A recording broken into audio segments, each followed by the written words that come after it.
Oh, it'll take more than a common thief to stop me. I won't let you down. You know what they say? A knight's word is his bond. A knight? Avarith went south with everything she stole. She has a lair there, I think. Then let's get after her. We've got an evildoer to punish.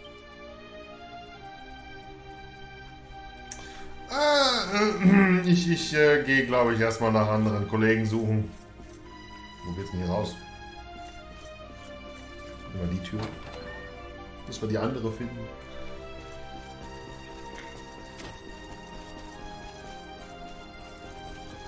Wäre ich doch nur woanders hingegangen.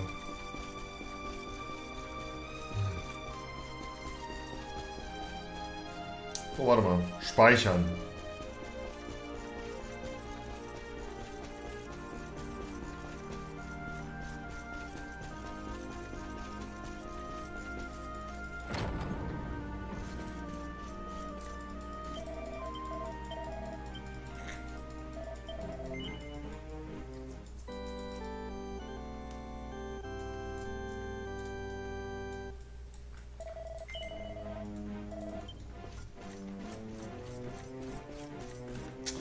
Ich glaube, ich gehe mal hoch Richtung Heimatstadt von Serena und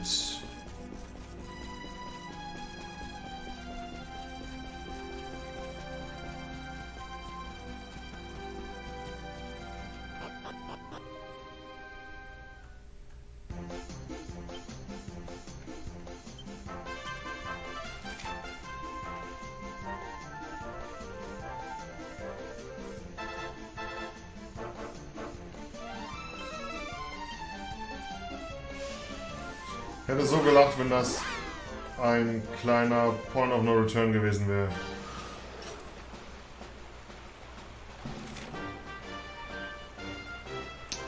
Ich hätte noch einen Spielstand, bevor Yggdrasil gefallen ist, Zuckel.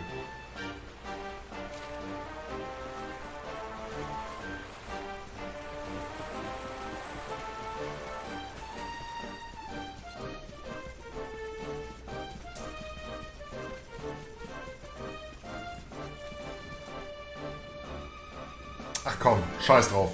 Nee. Wir haben ihn jetzt geholt, wir nehmen ihn auch, wir machen es fertig. Auch wenn ich, sofern ich das ein zweites Mal durchspiele, einen großen Bogen um das Ding machen werde. Das sind höchstens 4-5 Stunden zu Karl.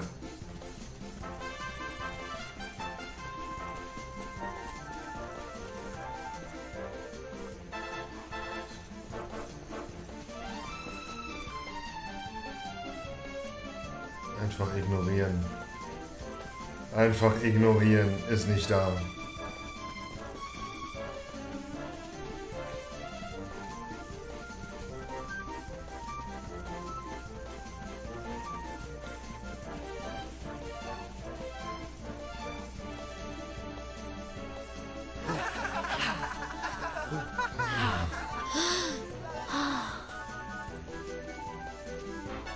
Wow! Your parade looks fun! Where are you going? Hi there, little one. We're just off to hunt down the horrible, nasty monster who's been kidnapping people from the village. Is your father named Dar, by any chance? So you were not abducted? Then what are you doing in such a dangerous place? Your father is worried about you. My father does not care for me. He cares for my mother's necklace more than anything else. He told the monsters so. I thought he would say I was the most precious thing to him. It made me very sad. So I decided to follow the monster and get the necklace back for him. Then he will see that I am worth something. But then I strayed too far from the village and became scared. So... What your father said was upsetting, I am sure. But this is no place for a child. Come, we will return you to the village. No! If you are going after the monster, I am coming with you. I have to get my mother's necklace back. Oh, don't be such a spoilsport, Hendrik. We'll look after the little darling. And besides, he'll be safer with us than out here on his own. Very well. But the boy is your responsibility. Thank you! Thank you! I will be useful to you, I promise. The monster went that way. There is a cave on the cape where she is hiding. You heard him, everybody! Let's go teach that dirty bandit a lesson!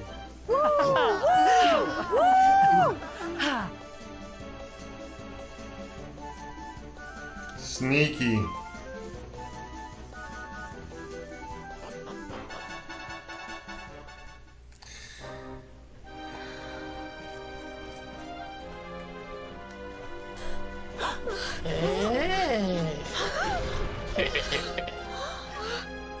Drache. Ah! Now this is a surprise! Not many humans wander in here of their own accord. Avarice, you fiend! You are going to give back what you've taken and let all the people of the village go. And you are going to do it now. So that is why you are here. You humans and your heroic nonsense. Still, I suppose you have shown a lot of courage coming here. Very well. Let's say I do give everything back. It's not going to happen for free.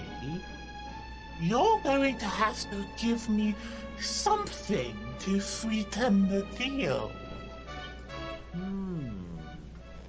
How about your most valued possession? That seems like a fair trade, wouldn't you say? What? If you wish to make a deal, fiend, you must make it with me. I have something for you. Something soft and warm and fragrant. Something I just know you are going to love. Oh, what is it? What is it? It sounds amazing! I have to see it right now! Hand it over! Hand it over! With pleasure. I do hope it brings you joy. Let me see! Let me see! Ugh! What is that awful smell?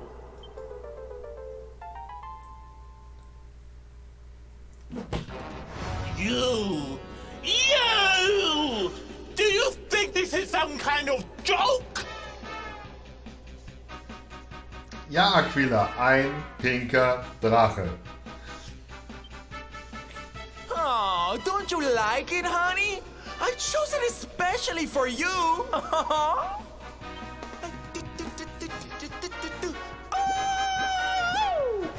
You'll pay for this!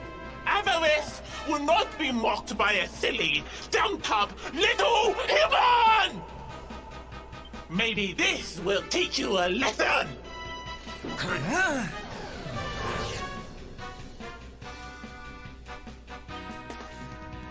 Don't bother begging for mercy. Your lives are mine now, and I'm not giving them back.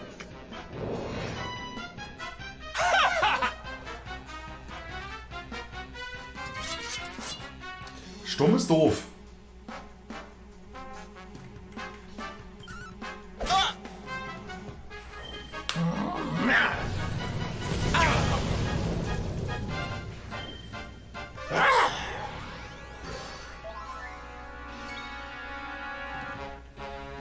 Wenigstens habe ich noch den Heilungsschlag mit den Fähigkeiten.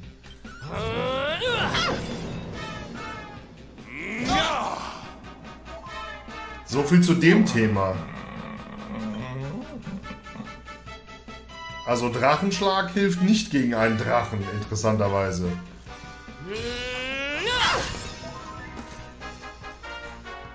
Oh, okay, er hilft doch. Ich mache nur so wenig Damage.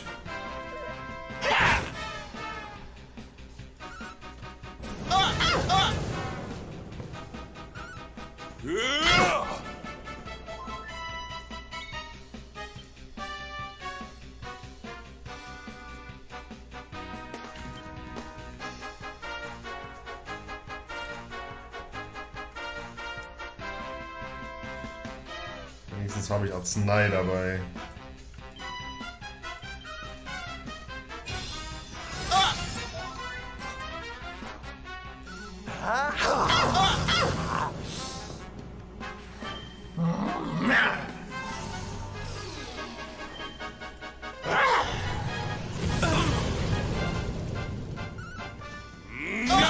Das ist böse.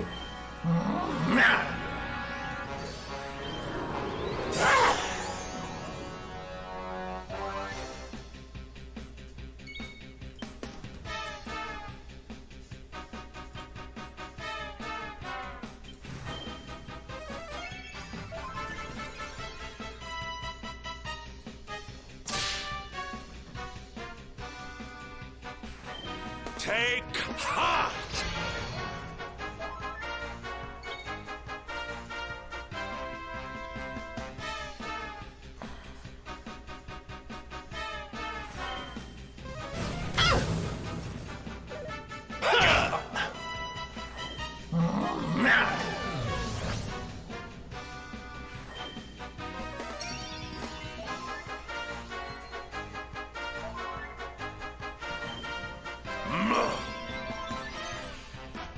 Oh!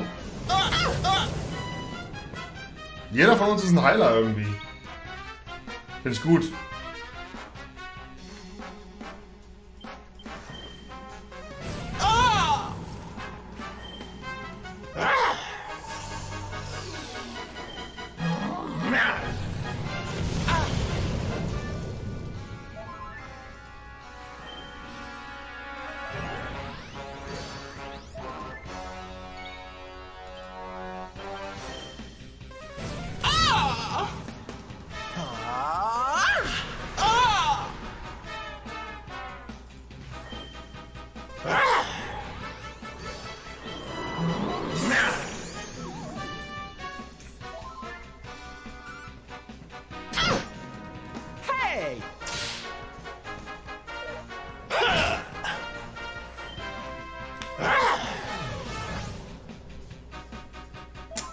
Schade.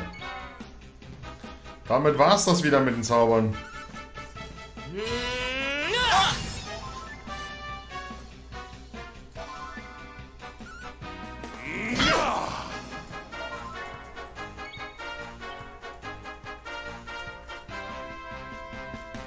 Habe ich irgendwas, was ich auch so schmeißen kann?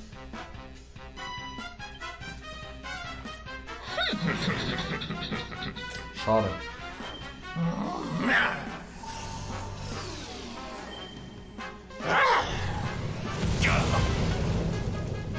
Ein pinker Drache, der quiekt wie ein Meerschweinchen und von einem Typen mit einem Frauenkostüm bekämpft wird. Ja, Aquila.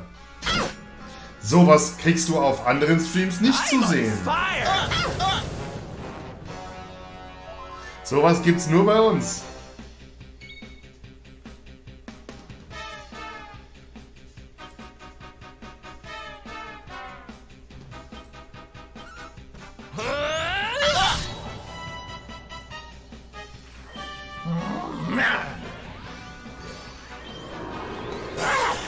Das Gute ist, bei den ganzen Zaubern dürfte das Vieh bald keine Mana mehr haben.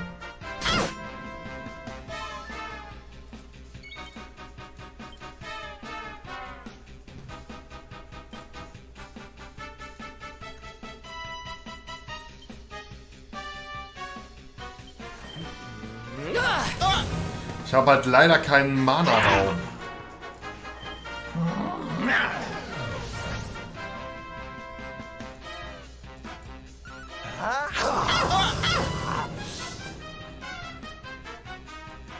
You must protect yourself.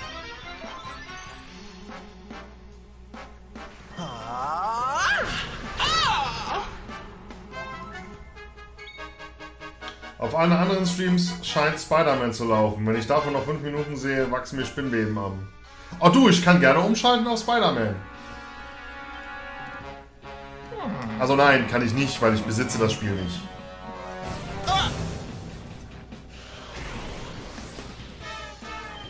Das könnte schwierig werden.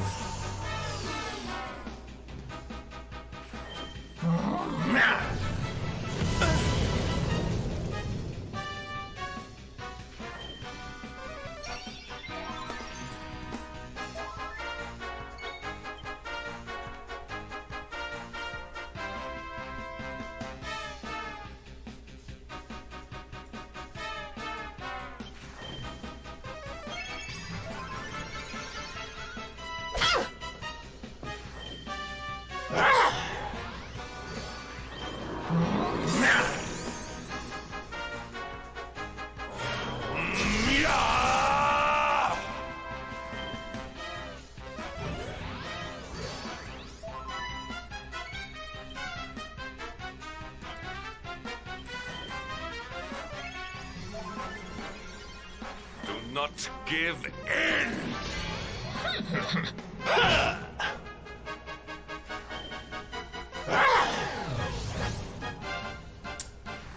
Schade.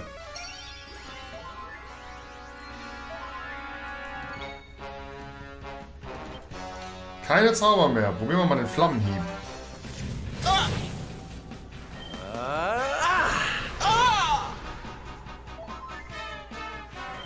Take heart.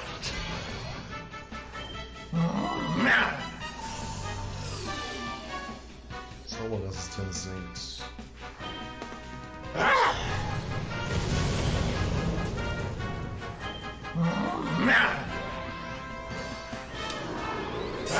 Die kann viel zu oft angreifen.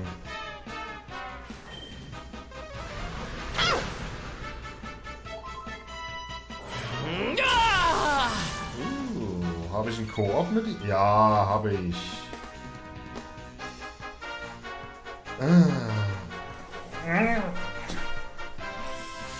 Das ist jetzt natürlich ein Trade-off. Mehr Damage, dafür weniger Abwehr.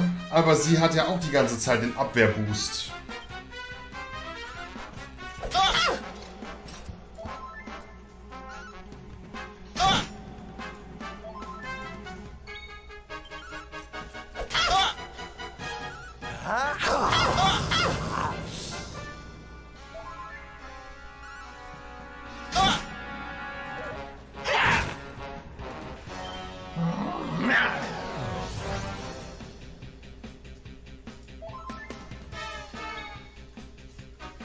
Super.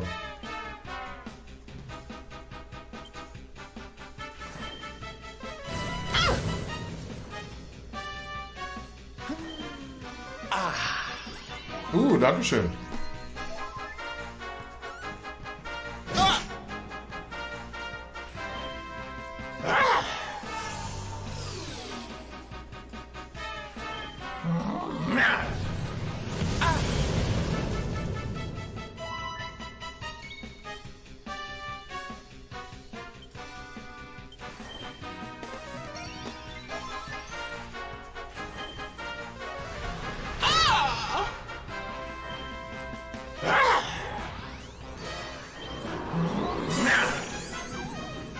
Ich hätte echt einen Charakter mit Mana-Raub gebraucht. Pinke Drachen sind die Macht. Ja, gewissermaßen.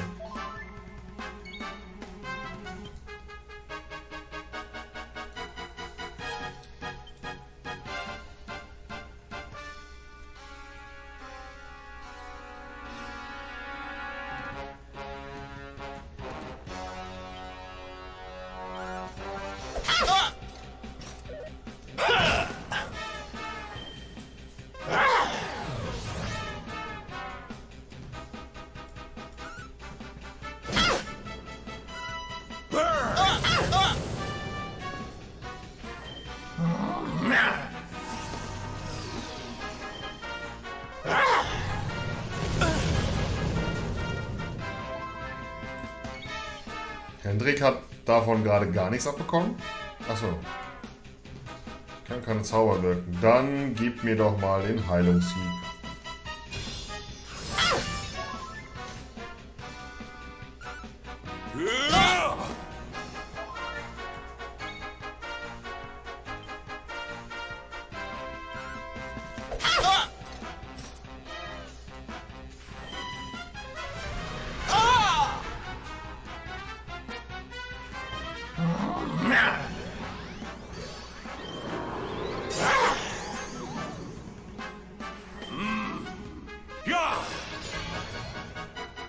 Hey!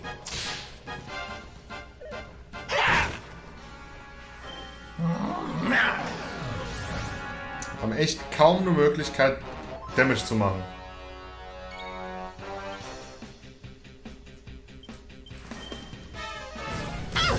Aber wir haben sie schon im gelben Bereich.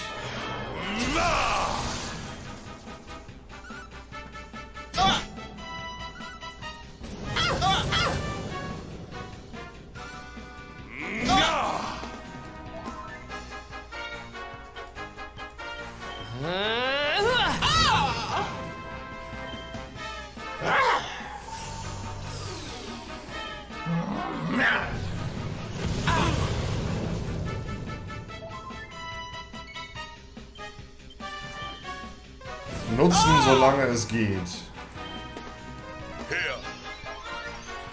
Genau.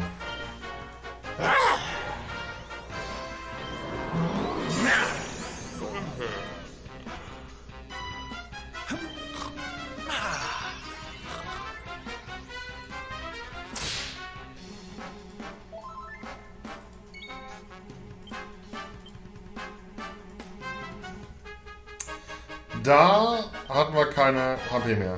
MP. Okay. Das war gar nichts.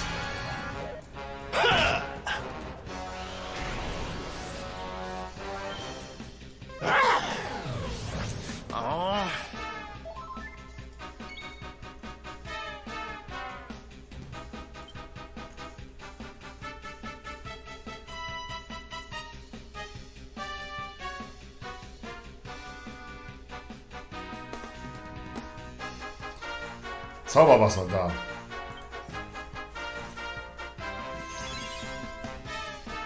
Eins hatte ich noch. Ein letztes.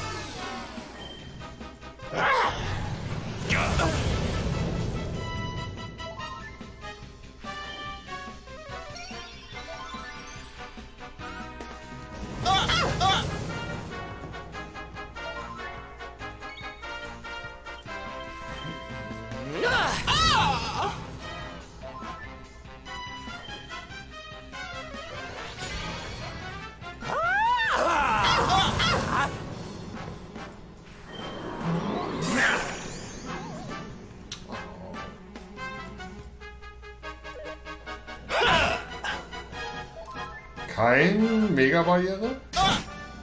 Snap out of it!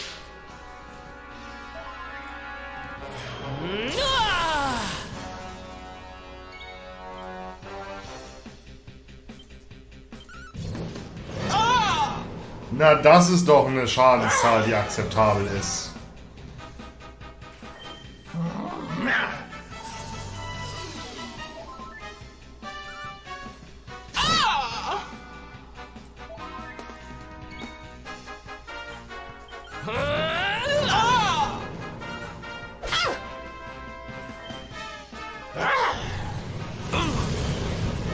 Das ist ja mal ein nerviger Kampf.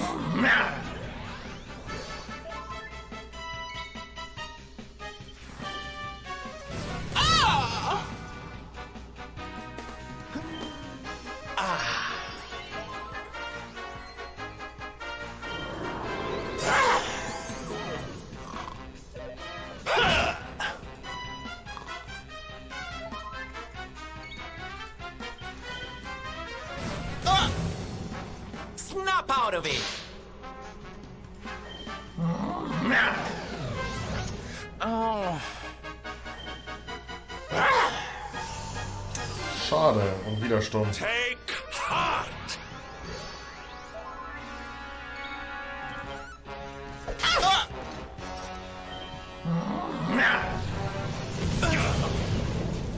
Der pinke Drache hat alle mal mehr drauf wie der Knochenkampf vorhin. Ja gut. Das war auch, wie Zukal da schon gesagt hat, ein Unterschied, weil da war ich alleine. Plus Hendrik, dem Companion, der noch kein Companion war.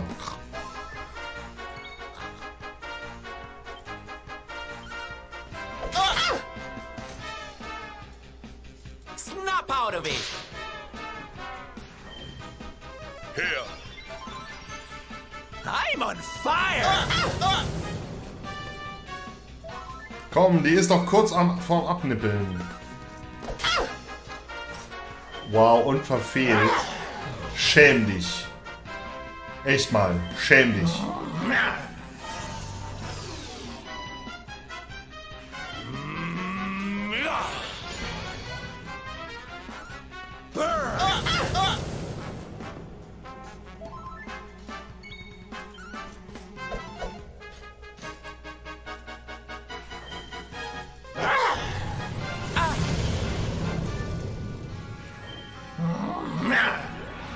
Diese blöde Mega-Stärkung. Here.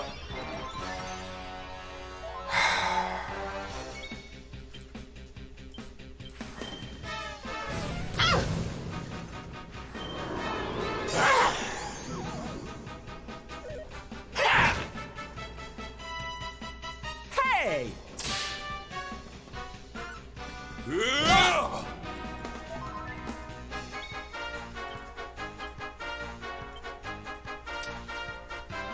Ja, damit war's das. Einen Drachenhieb kann ich noch machen.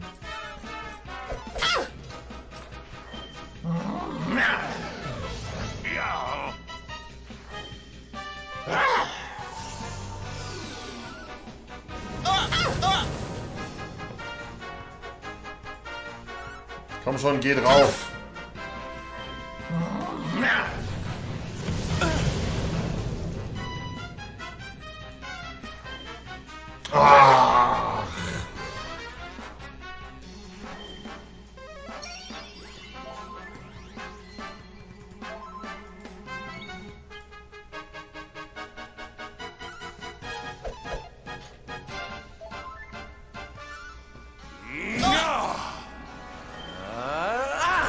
Bin nicht sicher, warum ich nicht mehr... Oh Gott sei Dank. Victory is ours.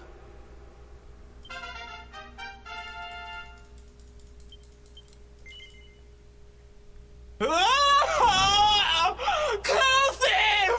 How could I have lost? Impossible! Das ist, weil du eine Tristis pressen kannst.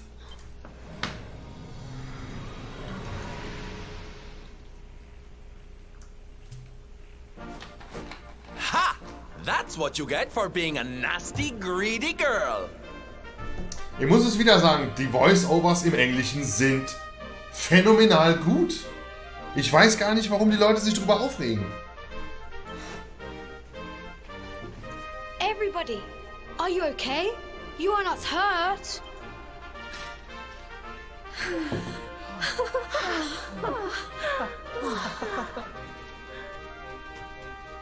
Waren die Zellen die ganze Zeit offen? We are fine, thanks to you. Our brave little son. Avarith only kept us prisoner. She did not hurt us. You saved us. I do not know how to thank you. Fair maiden, a smile will more than suffice.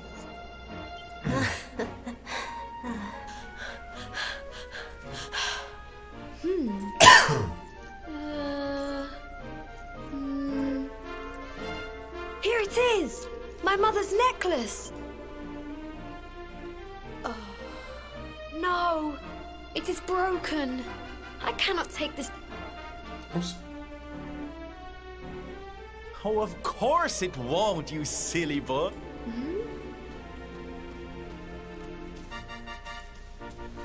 Didn't your daddy ever tell you it's the thought that counts? It could be smashed to pieces and you'd still be his little hero.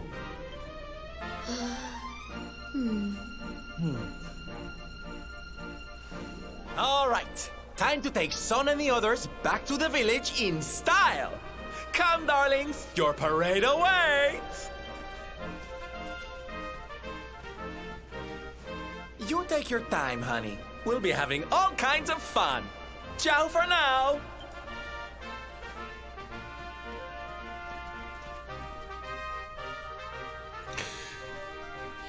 Ja. Das war der Punkt, an dem ich ihn erschossen habe, Herr Richter.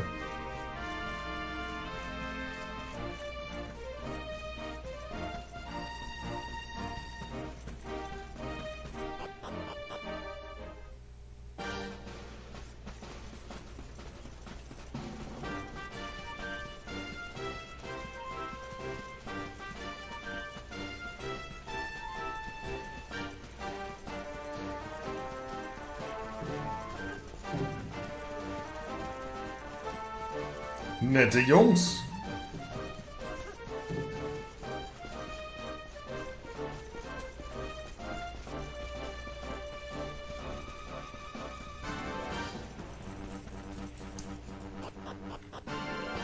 Aber ich verstehe langsam, was der Sinn dahinter war. In den 6 Kugeln waren 6 Dämonen eingefangen.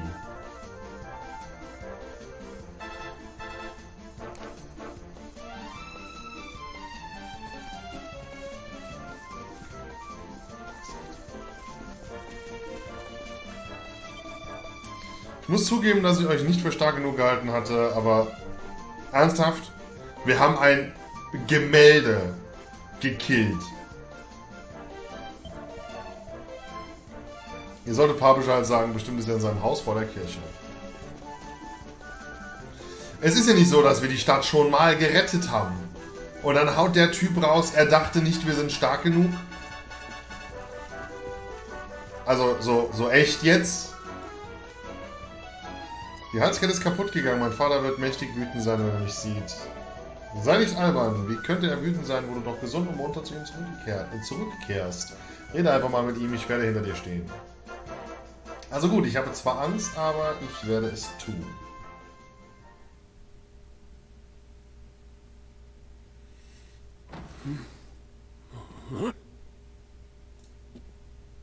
Hello, Father.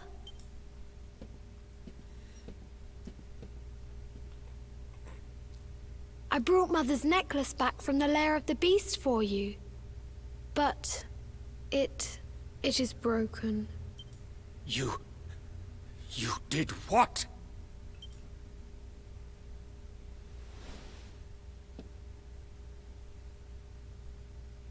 Foolish child! Hmm? Huh? You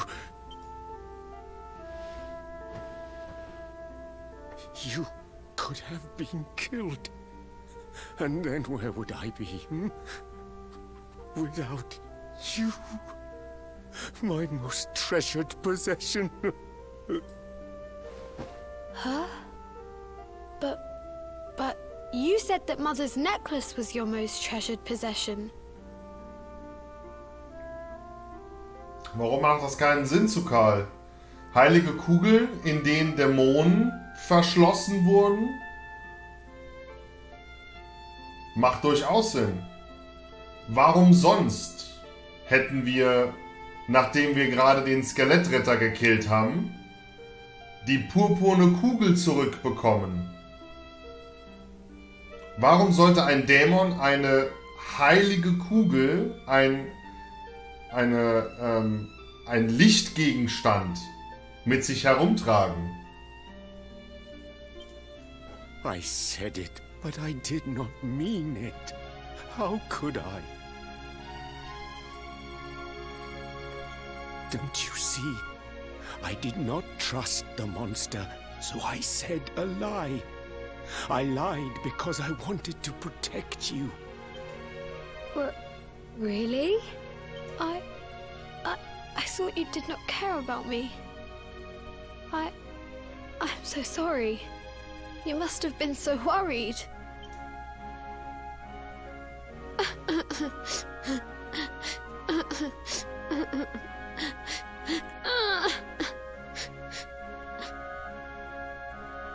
To think it was all but a misunderstanding. If only he and his father had simply been honest with one another. Yes, if only. I'll see you both outside, okay?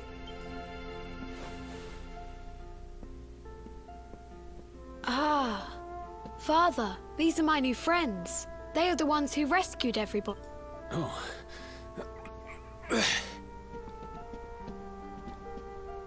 I cannot thank you enough. You are true heroes. The first time we met, when you rescued me, I was searching for Son. But I had to pretend that I did not care, in case the monster came back and realized that I had lied. I hope you understand.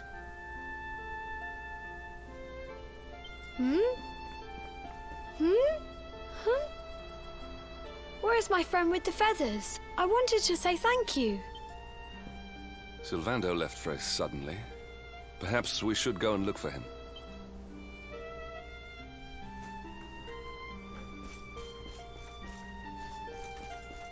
Also ich wüsste nicht, warum ein Lichtgegenstand oder eine heilige Reliquie einem Dämon Macht geben kann. Oder sollte.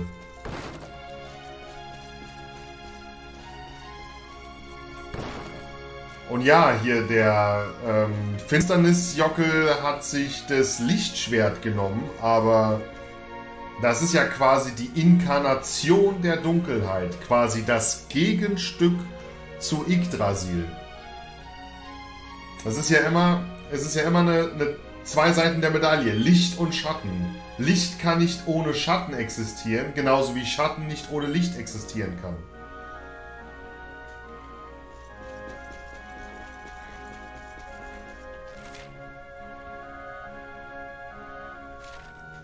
Das wurde damals, ich weiß nicht, ob es euch was sagt, Terranigma, ein uraltes Super Nintendo Spiel.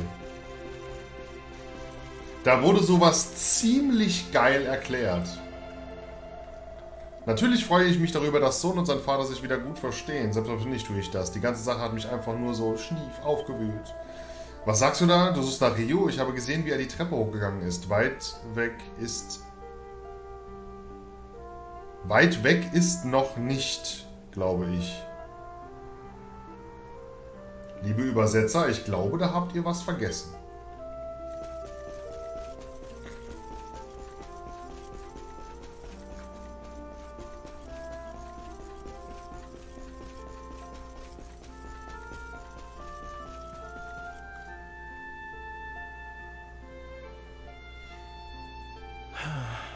If only he and his father had simply been honest with one another.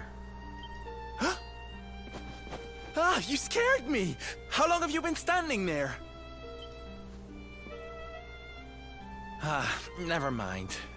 It was nice to see Son reunited with his father, huh? But there are some who will never be reunited with their loved ones. Some bridges that will never be repaired. Can I ask you something? Mordegon he's super powerful, right? Powerful enough to destroy our world. You've seen that power for yourself, but you still want to fight him, don't you? You really are a hero, huh? You know, I thought it was enough. Traveling the world, trying to put smiles back on people's faces. But what good is a smile here and there if the Lord of Shadows could snatch it away at any moment? What I'm saying is, I have to leave my beloved parade and come with you. It's the only way. But there's something I want you to help me with first. It's all well and good me going and getting my head squished by Mordegon, but I can't do that to my darling boys. So we have to leave them somewhere safe, with somebody who can look after them. Now, I know just the place and just the person. But, well, there's no good way of saying this. I'm petrified of seeing him. So you have to come with me. You will, won't you, darling? Oh, thank you. I knew you'd say yes. Okay, I'm going to go break the news to my little soldiers of Smile. Meet me outside the village, all right? Ja, ja, alles klar.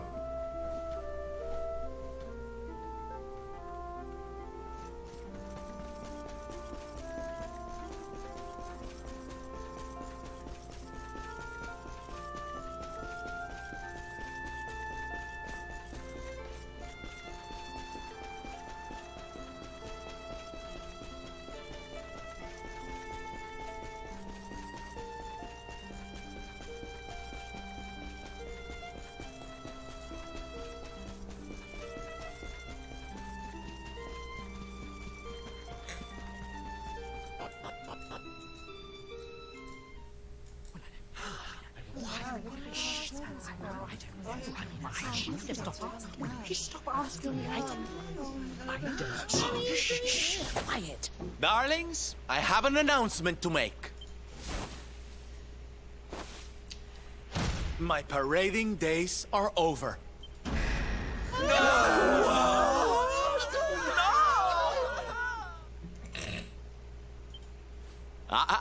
But do not fear. It will only be for a little while. I will return as soon as the Lord of Shadows is defeated.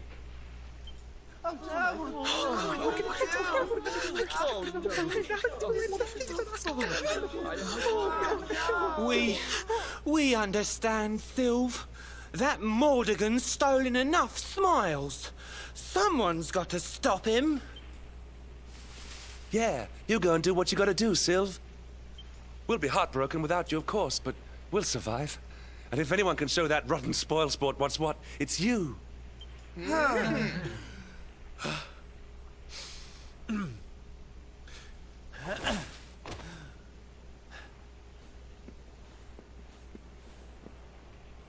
Exactly. We'll never get those smiles back if I don't do this. And I won't be leaving you high and dry. I'm going to ask my papi to look after you in Puerto Valor. Puerto Valor?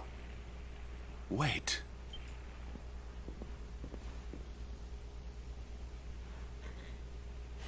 Surely not. Surely you cannot be Don Rodrigo's... So you finally figured it out, huh? Same old stone-headed Hendrik. Such a sweet, simple boy.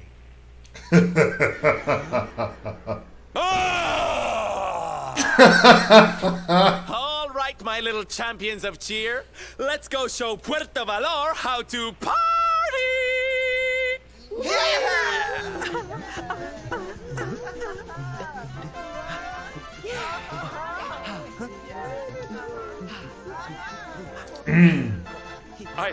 I cannot fathom it. The boy is unrecognizable, and he has abandoned the name his father gave him. Don Rodrigo must be furious.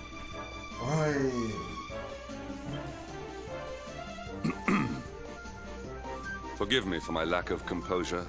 This has all come as quite a shock. Sylvando is none other than the son and heir of Don Rodrigo, the noblest and most revered of all knights. It was always assumed that he would follow in his father's footsteps.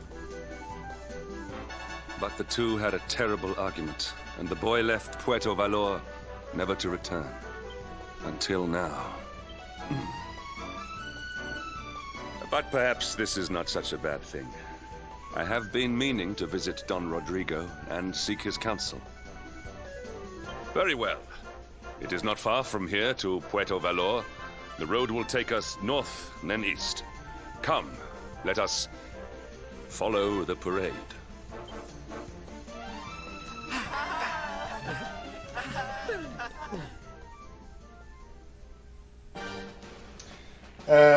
Ja, also zumindest der Synchronsprecher von Sylve hier.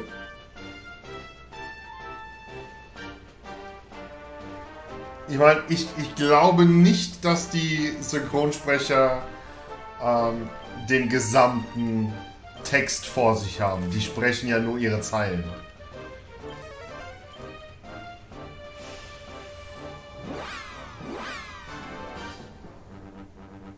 Zumindest vermute ich.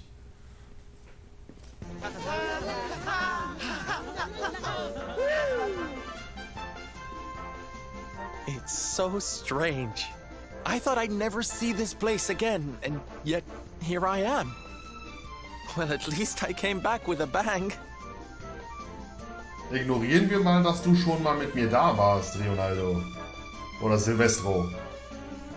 You go on ahead, honey. I need a second to compose myself.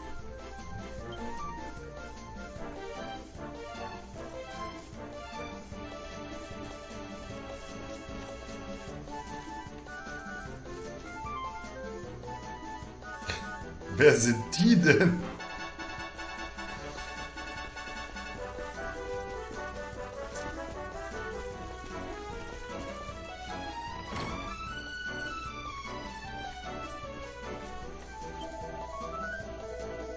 Don Rodrigo hat lange geruht, um sich von seinen Verletzungen zu erholen, aber jetzt ist er wach. Wir sind darüber alle sehr erleichtert. Es wurde auch Zeit für gute Nachrichten hier in Puerto Valor. Aber ich frage mich, was es mit dem Tumult auf sich hat. Ist irgendetwas Unerfreuliches vorgefallen? Nö.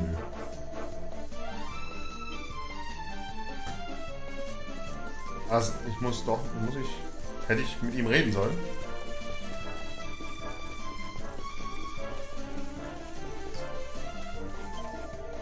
Das da drüben ist Papis Villa. Geh ruhig schon mal vor. Ich muss meine Gedanken ordnen. Ich war doch schon da. Hätte ich Ja sagen sollen? Ich sag mal Ja.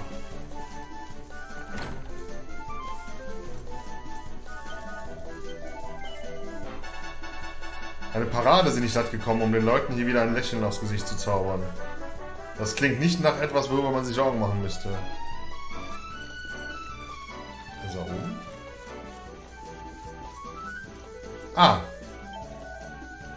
Don Rodrigo scheint sich heute besser zu fühlen. Ich glaube, er ist im Moment wach. Er ist in seinem Zimmer, falls ihr mit ihm sprechen wollt. Ihr könnt gerne eintreten. Gut. Ich trete.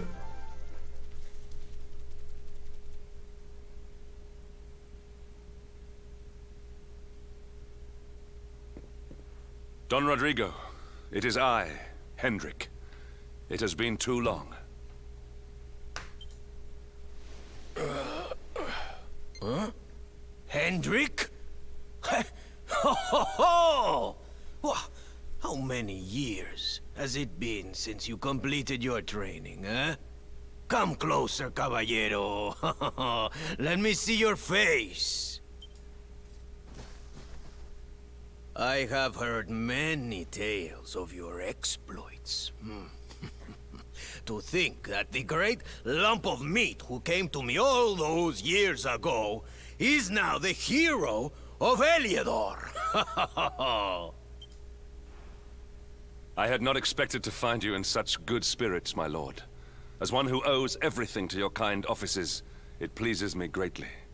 Alas, there has been precious little cause for mirth since last we met.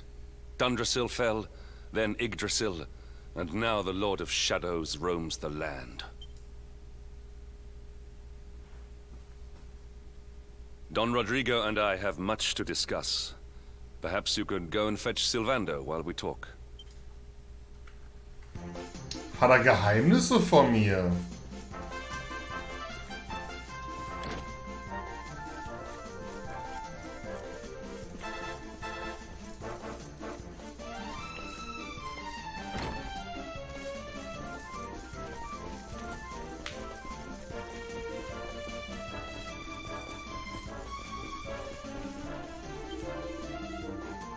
Da ist Freddy!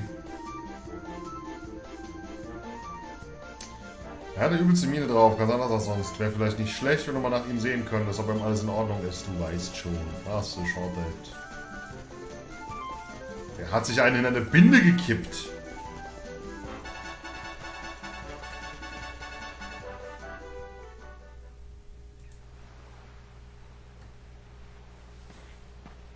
Oh, hey, honey.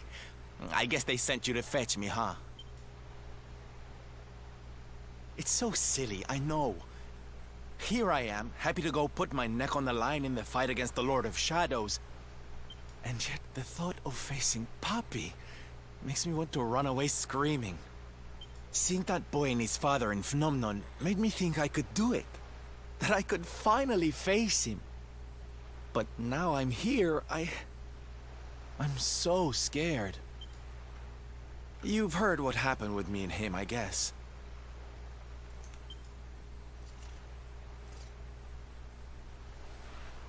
Hendrik told you, huh? It all seems so far away now. Even before I could walk, I was training to be a knight, you know? I would stay in Puerto Valor and follow in my father's footsteps. Then one day, the circus came to town. It was so fabulous. I can't even describe it. It was love at first sight.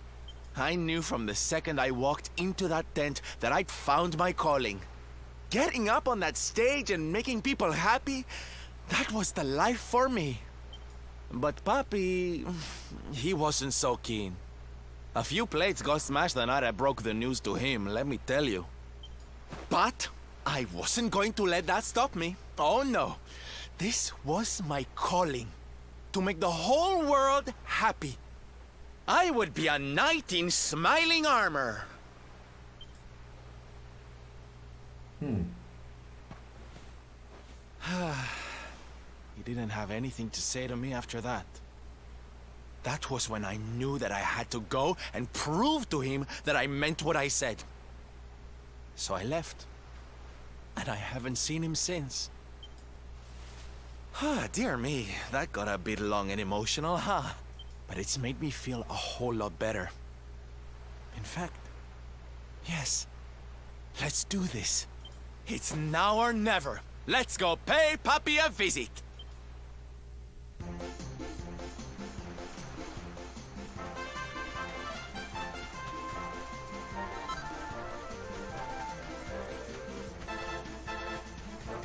Den nehmen wir noch mit.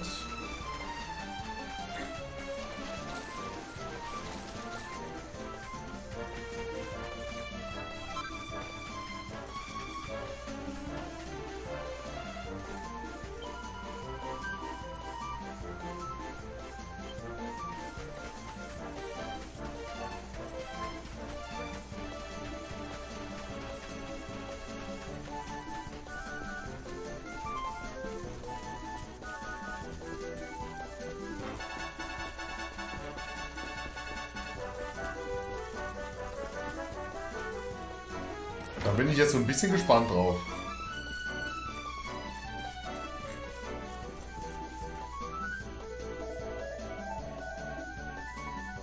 Du da mit den Federn, verschwinde! Don Rodrigos Villa ist kein Ort für verdächtige Kerle wie dich. Noch ganz der Alte, was, Gonzales? Tut mir leid, mein Lieber, aber du jagst mir keine Angst ein. Ich kannte dich schon, als der Anblick eines Tropfens Blut ausgereicht hat, dich flennend zu Mami rennen zu lassen. Woher kennst du meinen Namen? Und ich wette, kleine Quietschemäuse lassen dich noch immer in Schockstarre fallen, oder? Ich kann mich noch gut daran erinnern, wie du mal eine mit einer Bürste verwechselt und versehentlich aufgehoben hast. Oh Schätzchen, der Gesichtsausdruck damals war einfach unbezahlbar. Ist impossible! Du bist doch nicht etwa... Ist der Groschen also endlich gefallen, hm? Ihr seid zurückgekommen. Ich hatte schon gedacht, ich würde euch nie mehr wiedersehen. Ein Wunder. Genug der Schmeichelei. Tut mir leid, dass ich dich so lange allein gelassen habe, mein Lieber. Es macht dir doch bestimmt nichts aus, wenn ich hier mal nach so langer Zeit ein wenig umsehe. Das ist euer Zuhause. Seht euch so lange um, wie ihr wollt. Eigentlich stehen wir ja direkt vorm Schlafzimmer von Papchen, ne?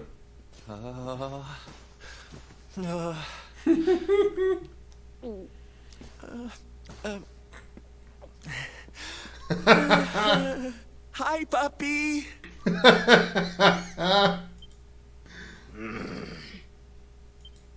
Caramba! Norberto, you dare to show your face in my presence. And you have come to tell me something, see? I'm sorry, Papi. Sorry. So sorry. Sorry? What are you apologizing for? Foolish boy. Huh?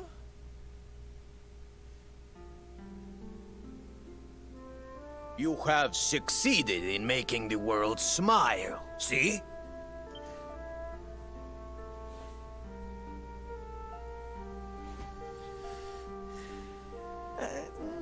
Not yet, Papi. Then why are you here, hmm? Why did you come back if you have not yet done as you promised? You said you would do it, Norberto.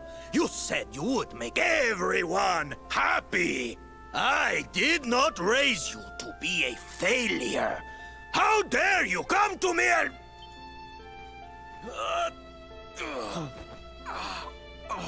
Papi! Damn you, boy. If I were younger, I would put you over my knee. What kind of a knight makes an oath and does not fulfill it? Wait. Papi, did you say... knight? You still think of me as one? You have no idea how... Oh, thank you, Papi. Thank you. I guess it wasn't very knightly of me to come back before I'd fulfilled my promise, huh? But I had a good reason. The Lord of Shadows. See? See? How can I make people happy if he is there making their lives miserable? It is impossible. Which is why I'm going to beat him. Only then can I fulfill my vow and make all the people of the world smile again. Careful, boy! Do not promise to defeat Mordegon if you do not truly intend to do so. I will not have you break another oath. Of course, Papi. A knight's word is his bond. You taught me that. But there's just one teensy-weensy little thing I need to ask you to do to help. I've picked up a few friends on my travels. They're kind of young and kind of innocent. They need a role model, you know? Someone to lead them. You do not even need to ask, Norberto. A knight serves the weak untiringly. Or have you forgotten the pledge? Oh, Papi, really? Come on, Norberto. Of course, it will be my pleasure. Oh, aren't you just the sweetest, kindest father a boy could hope to have? Oh, darlings! Come say hello to your Tío Rodrigo! Oh, Scheiße.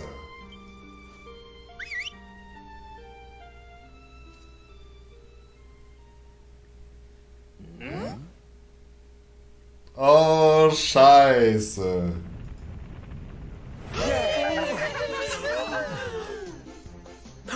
Oh, what a lovely bedroom. It's so big. Oh, don't tell me this is your dad, Sylve.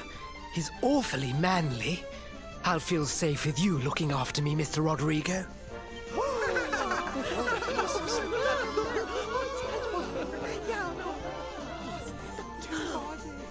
Norberto, explain yourself. What is the meaning of this?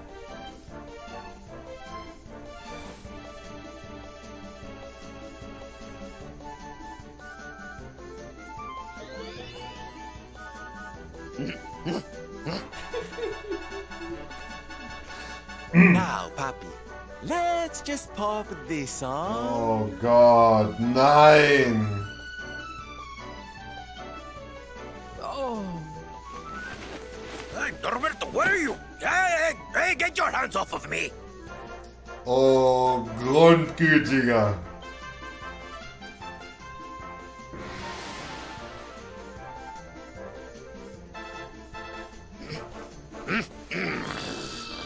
Curse your foolishness, boy! I did not agree to this! Oh, don't be like that, Papi. How can you lead my little band of boys if you don't look the part, huh? You promised. And didn't you always teach me that a knight's word is his bond? Huh?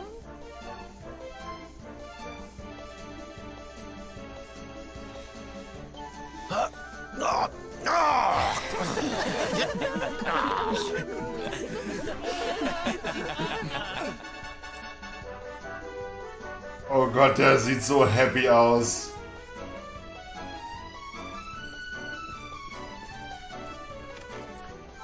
Ich bin froh, dass ich mich umziehen konnte. Holla die Waldfee. Peinweiden mit Platin. Platin Kopfschutz, Platin Panzer. Das hört sich gut an. Alter Schwede. Ich muss hier raus. Oje.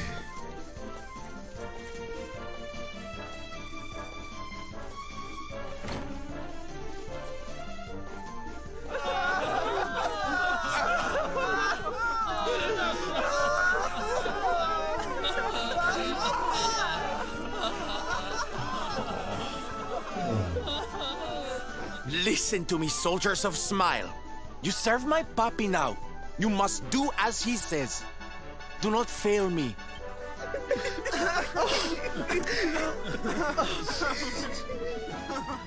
Please, Sylv, don't go.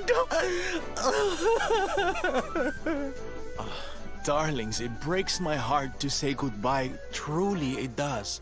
But we have to be strong. As soon as Mordegon is defeated, I'll be right back with you. I'll be home before you know it. You'll see.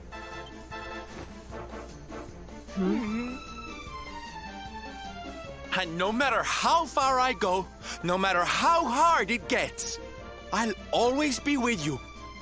Always. Oh, Sylv, we'll be with you too. Just say the word and we'll come running.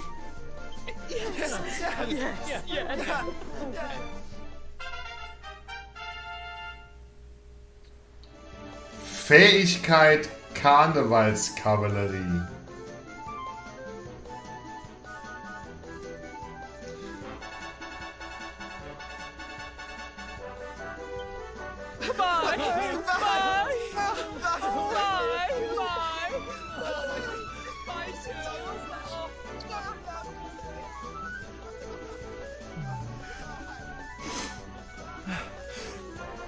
Thanks so much for all your help, darling. I'm all yours now, I promise.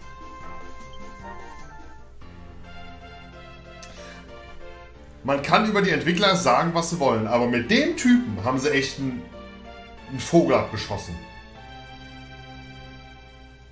Mit dem waren sie echt konsequent. The salty stallion is all yours too, of course. She's anchored off to the east of here. Before we set sail, might I suggest that we go north to Mount Pang Lai? The fate of those who dwell there is said to be linked with that of the Luminary.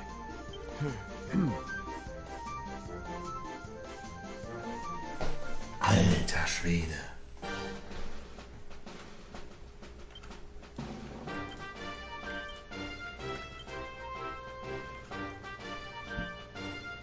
Tja, ich würde es dir ja gerne zeigen, aber er kann es nicht anziehen.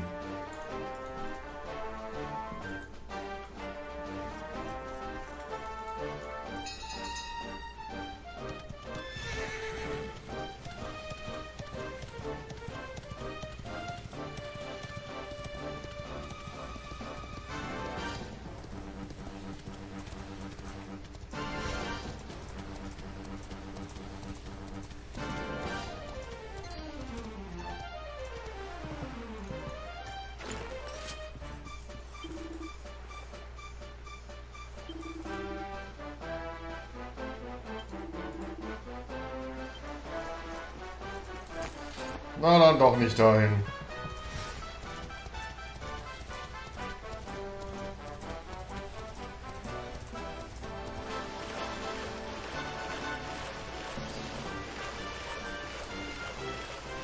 Also ich hätte es dir gerne gezeigt. Ich meine, solange ich das Ding nicht tragen muss, ist es mir egal.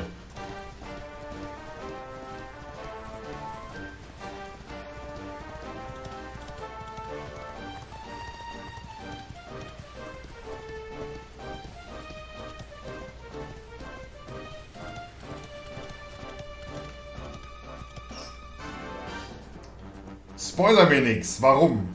Wo soll ich deiner Meinung nach hin? Also wenn du sagst, ich soll noch nicht zum Grimalaya gehen, dann würde ich jetzt erstmal die ganzen anderen Gebiete abklappern, um die Companions zu suchen. Also jetzt hier oben Richtung Dingsbums gehen. Wegen Serena und Victoria.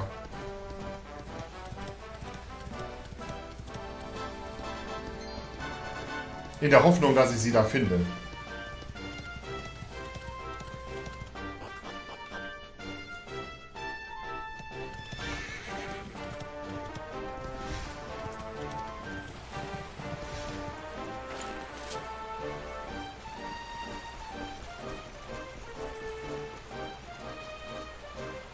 Sag mal, wie weit bist du denn schon?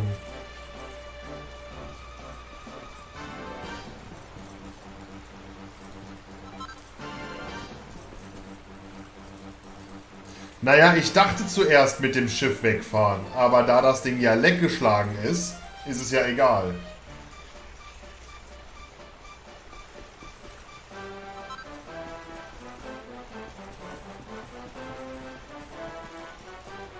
Ach so.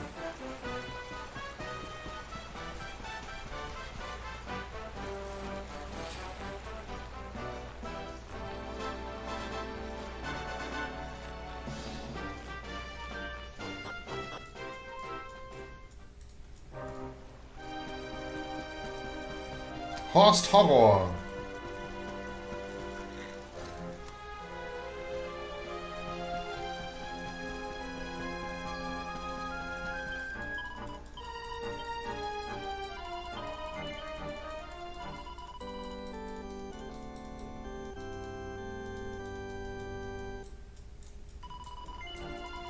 Alles gut, ich will nicht wissen, wie viele, wen, wo und was. Ich suche sie mir schon selber.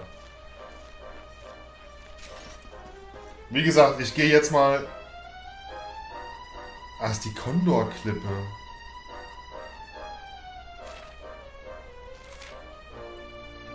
Ah ja, stimmt, da komme ich ja gar nicht weiter. Ich muss ja durch die Schneedinger, um da hoch zu... Okay, dann muss ich zum Berg. Zumindest wüsste ich nicht, wo ich sonst noch wen anders finde.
Stein des Überlebens.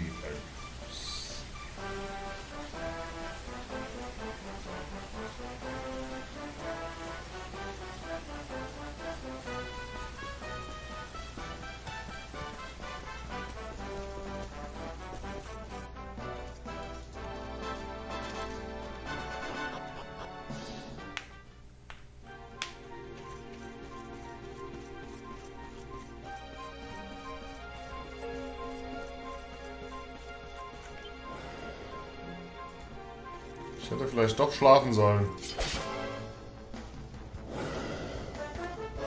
Drachenreiter.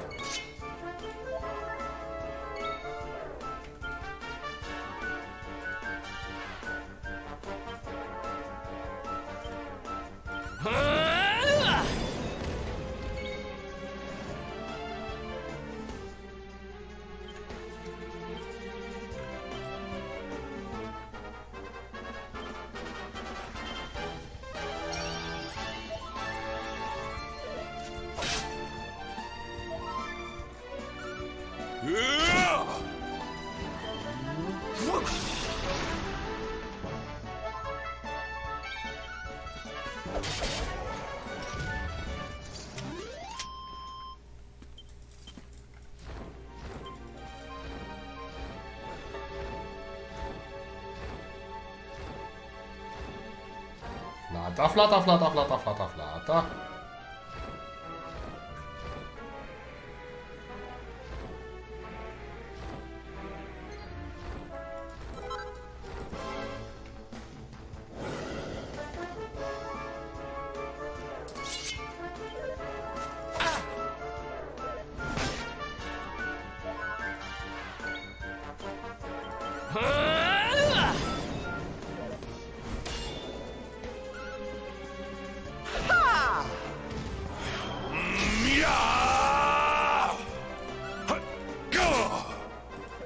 Ach, du bist hier zuerst hochgegangen, bevor du ihn hattest?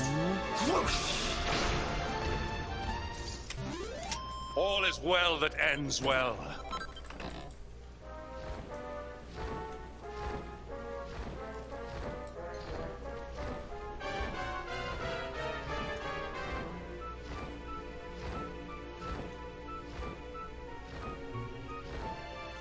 Na, dann bin ich mal gespannt.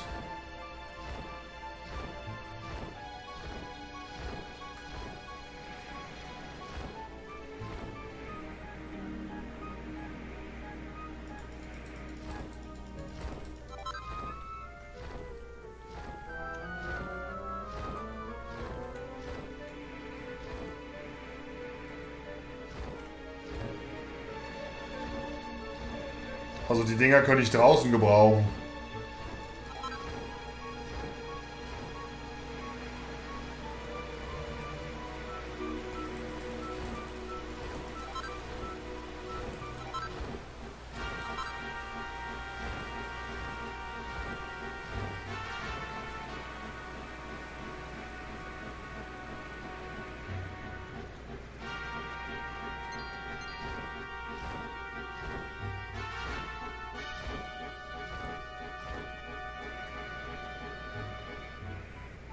Ja, ne?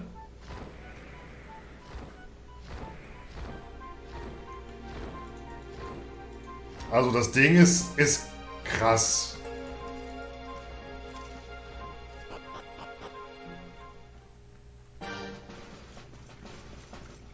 Und ein Bienchen. Oh. Bienchen und ein Drache.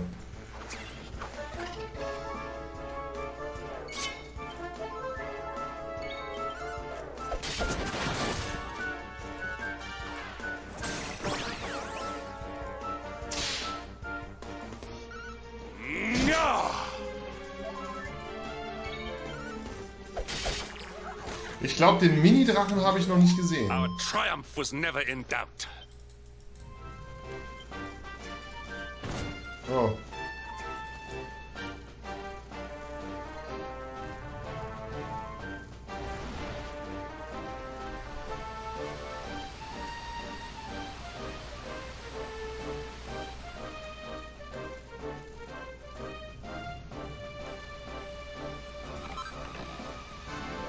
Mehr drachenstarke Dinge. Drachenspalter, Würmzahn, Drachenschild.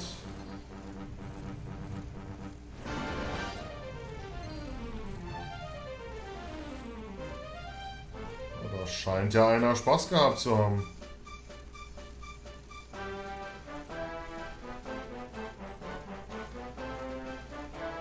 Feinsches geschmückt hier.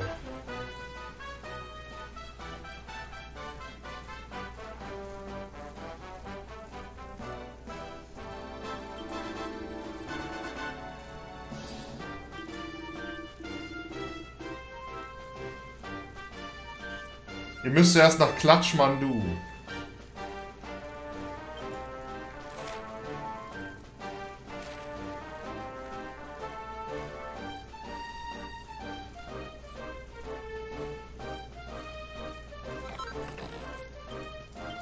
Stab der Antimagie.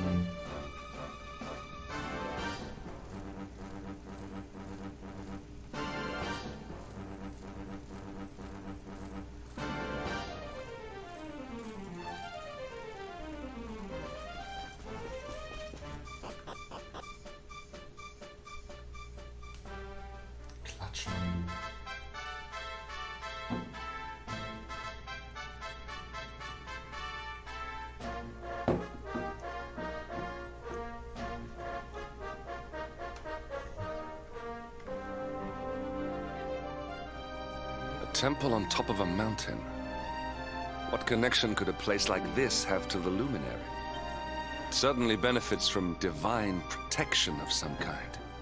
Yggdrasil fell to earth not far from here, yet the temple buildings escaped entirely unscathed. I know that face. That man is a knight of Heliodor. Heliodorian swine! You think that your blockade will break us? Think again. The disciples of Angri-La are made of sterner stuff, as you will soon see. Angri-La im Englischen. Ist auch gut.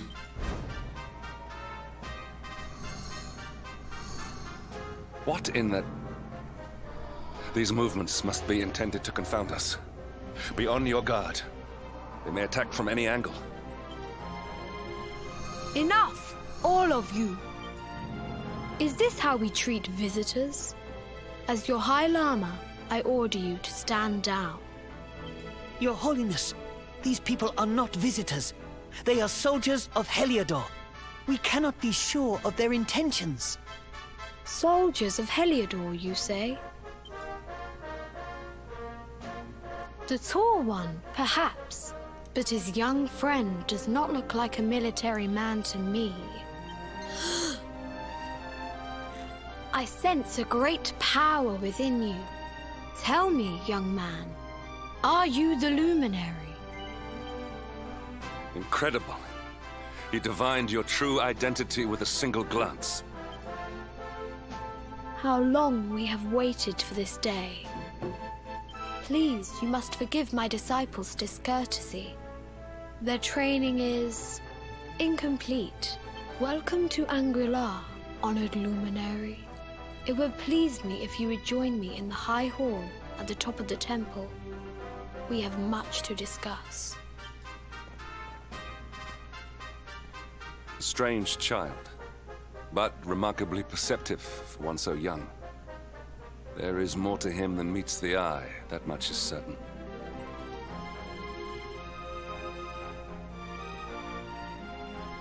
Well, we have come this far. We might as well make our way to this high hall of theirs. See what he has to say. Veronica und Serena sind aber älter zu Karl. Und die haben halt auch diese Verbindung zum Baum und die Geschichte. Beziehungsweise die beiden, wenn man dem Alten glauben, sind ja Nachfahren dieser einen Sage, also Magierin.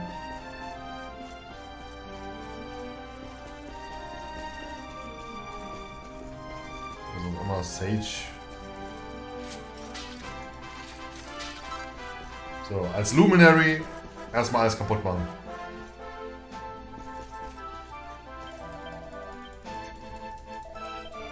Das ist wahr. Wer weiß, wie alt der Knirps ist. Vielleicht ist er auch so ein paar tausend Jahre. Hat hier Voldemort das letzte Mal schon auf den Kopf gepisst oder sowas.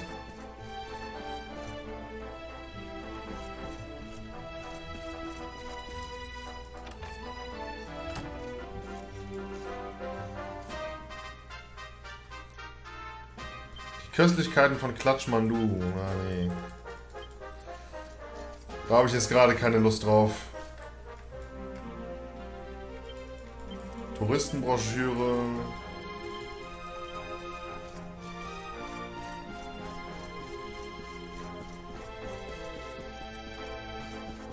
Ganz oben.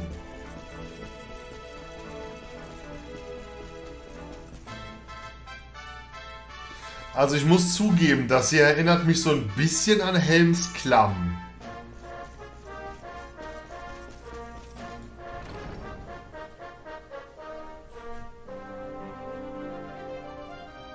I welcome you once again to Angri-La, honored luminary. As I believe you know, it is my privilege to serve as High Lama of this most sacred temple. I am to address you as Your Holiness, correct? Might I ask what you and your people know of my companion? Why, everything, of course. We have awaited his coming ever since the day he entered this world, in the castle of Dundrasil. Waiting for him? What do you mean? I mean exactly what I say, nothing more. Tell me, do you recognize the symbol on this banner?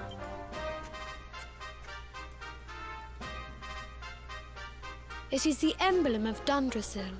Since the Age of Heroes, the princes of that nation have come here to train with us for 6 years of their youth. Your young friend was born a prince of Dundrasil.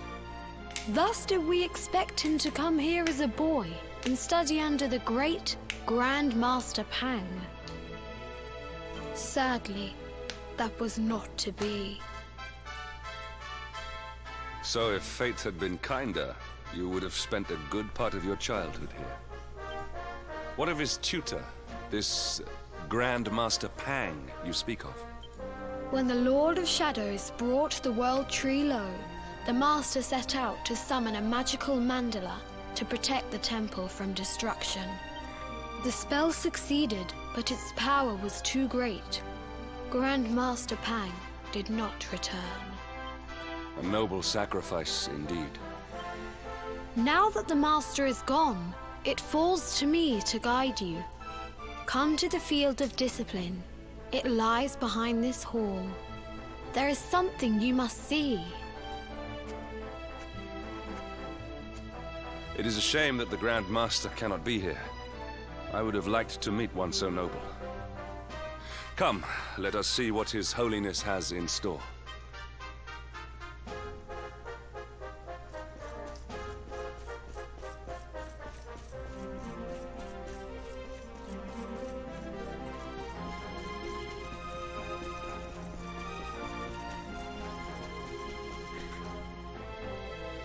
Beyond those doors lies the field of discipline, where students of Angri-La strive for enlightenment. Before we tread upon this hallowed ground, let me tell you a little of our history, and of the luminary of legend himself, Erdwin.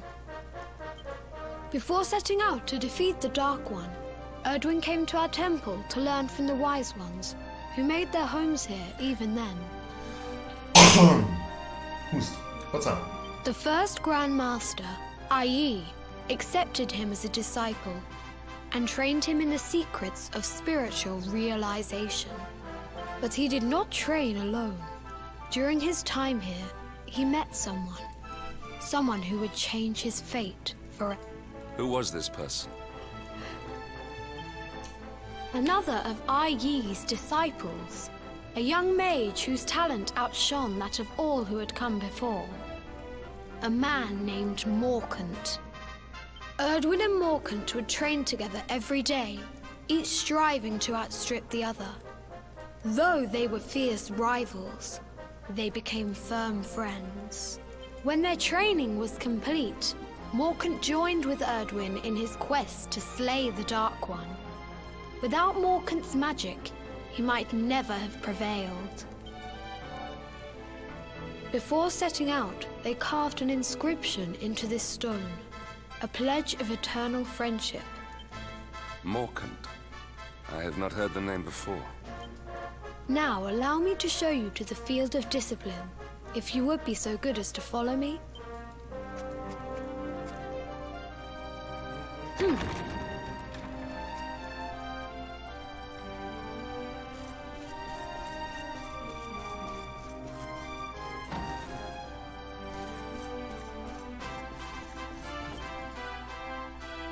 Welcome to the field of discipline. Since the age of heroes, many a would-be warrior has spilt sweat and blood upon these flagstones. If your karma had been different, this is where you would have trained under Grand Master Pang, like all the princes of Dundrasil before you. I have brought you here so that you might stand in the footsteps of your ancestors. An unbroken line leading all the way back to the age of heroes. Even your grandfather, Lord Robert, completed his training here. The memory of his achievements shall live long in the temple's memory. His achievements? Pang was a harsh master. With this implement, disciples whose efforts were lacking were given motivation, directly to their fundament. It became known as the Naughty Stick. The Naughty Stick, übersetzt Hand der Disziplin. Verliert ein bisschen Witz in der Übersetzung. During the course of his 6 years of tuition, your grandfather's right honourable posterior was paddled an unprecedented 10,000 times. The tale of Lord Robert's road to enlightenment lives on to this day. Every disciple knows that he must focus at all times, lest he face the same fate. 10.000 Mal mit dem Ding auf den Hintern geklatscht. A legendary achievement indeed. You are worried for your grandfather, yes? Do not be. Lord Robert overcame every challenge set for him by the Grand Master, and emerged stronger every time. The fall of the World Tree would not have been enough to extinguish one so resilient. He is alive. I sense it. Tonight there will be a modest feast in the High Hall to celebrate your long-awaited arrival. We would be greatly honored if you would join us. We may not be able to aid you as we would have done were Master Pang still with us, but in this respect at least, we can provide. Hast du den nicht mitbekommen, Aquila? Das war der alte Typ, der bei mir dabei gewesen ist. Weiß ich nicht, ob du den gesehen hattest. Klein, kompakt, breiter Hintern. Wahrscheinlich genau deswegen. Die schwergeprüften Schüler sind überglücklich, ihre Ausbildung einen Abend lang vergessen zu können und essen, trinken und tanzen bis früh in den Morgen. Schließlich bricht ein neuer Tag an. So, bricht der einfach. Bodo, genau, richtig, Bodo. Bodo ist mein Opa gewesen, der mit den legendären 10.000 Schlägen auf dem Arsch. It is high time we were on our way. If the Grand Master was still alive, perhaps we might have learned something to help us in our fight against the Lord of Shadows. Sadly, it was not. Jo. Schädli. Schädeli. Klamotte. Die Hand der Disziplin.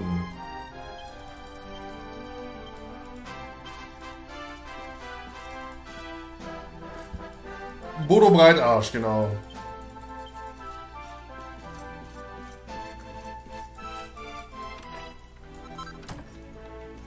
Eine Fiole Zauberwaffe.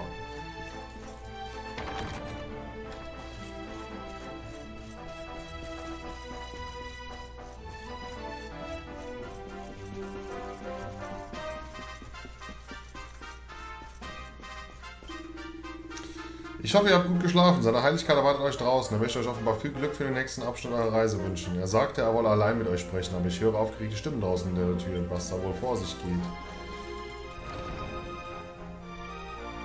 And the hermit? What news of him? Forgive us, Your Holiness. The monsters on the mountain path were too strong. We were unable to reach him. I see. Your Holiness, is there a problem? Yes, Sir Hendrik. I fear there is. You see, 2 weeks ago a hermit visited us, unannounced. Then just as suddenly departed for the top of the mountain. Alone? Whatever for? That I do not know. The moment he heard that Master Pang had passed away, he ran from the temple. He was last seen climbing the path to the summit. The mountain has become infested with monsters, emboldened and strengthened by the rise of the Lord of Shadows. It is a perilous place indeed. This being so, I dispatched a group of disciples to return him to safety. As you can see, things did not go quite as planned. I have trained all my life for a moment such as this, and yet I have failed in my first true test. I have brought shame upon Angri-La. Might we be able to offer some assistance? I thank you for your kindness, but you are guests here. I cannot ask you to undertake such a dangerous task. A knight of Heliodor does not abandon an innocent in need. These people have shown us great kindness. It is only right that we do them a kindness in return. Would you?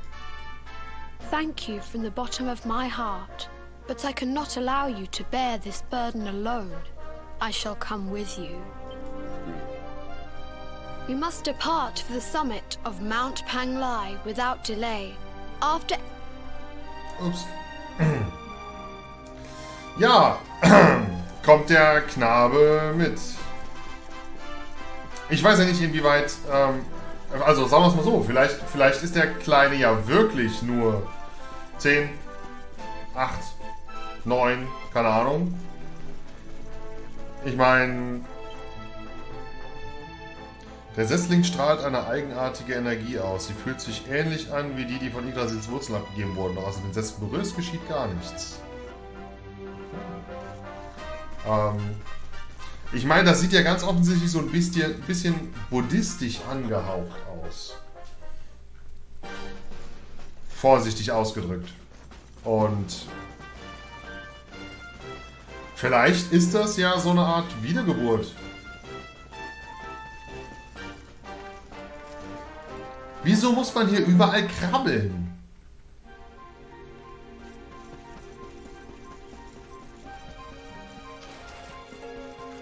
Oh. Hallo.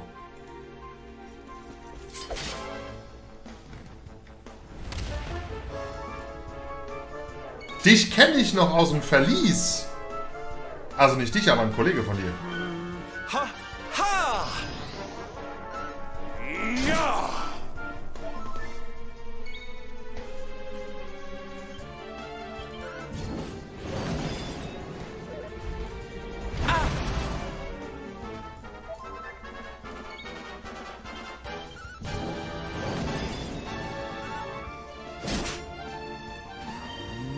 Whoosh!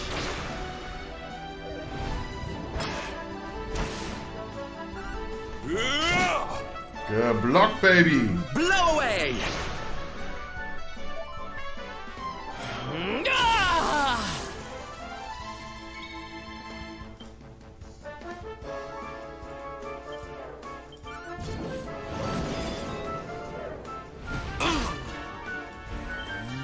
Whoosh!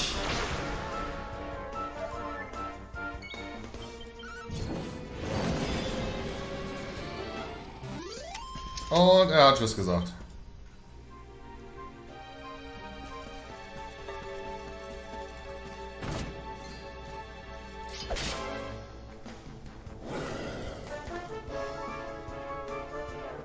Da fällt es mir gerade auf, der Kleine kämpft gar nicht mit.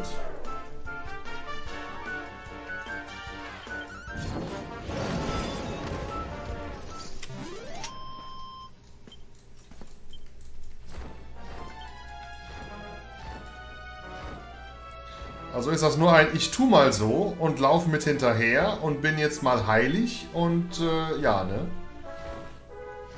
Alle anderen haben wenigstens mitgekämpft.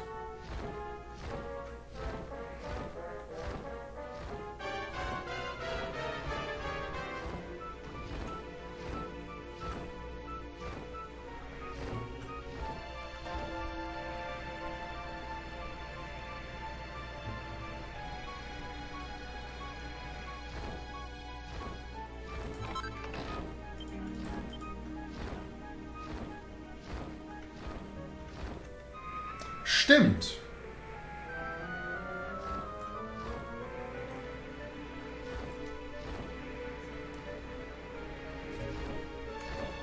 Da hast du nicht Unrecht.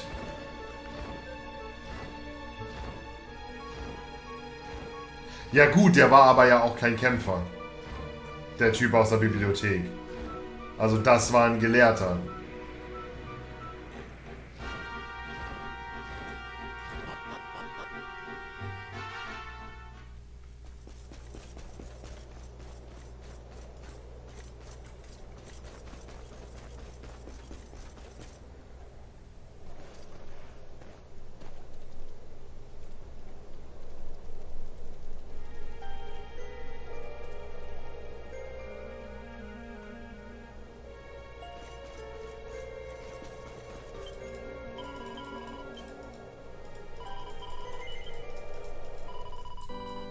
Unter Umständen hätte er das tun können.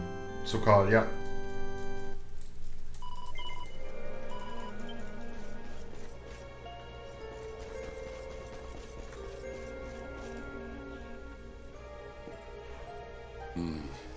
It seems we are too late. Is this the hermit we came in search of? Unfortunately so. He was in deep meditation when he breathed his last. I am glad at least that he was prepared to meet his fate. But that posture, it is awful.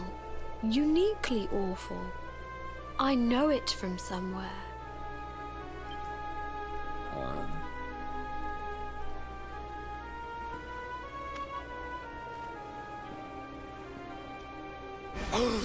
Incredible! Issue 1 of the Ogler's Digest. And in mint condition. Echt jetzt?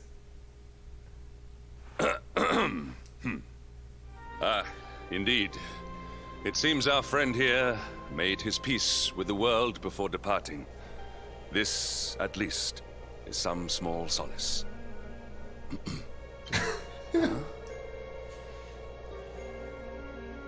But this is one of the royal treasures of Dundrasil. Why would a lowly hermit have such a... By the skies! Can it really be? Lord Robert!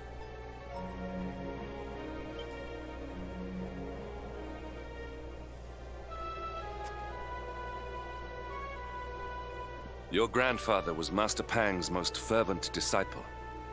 Can he have chosen to follow his mentor to the next life, perhaps?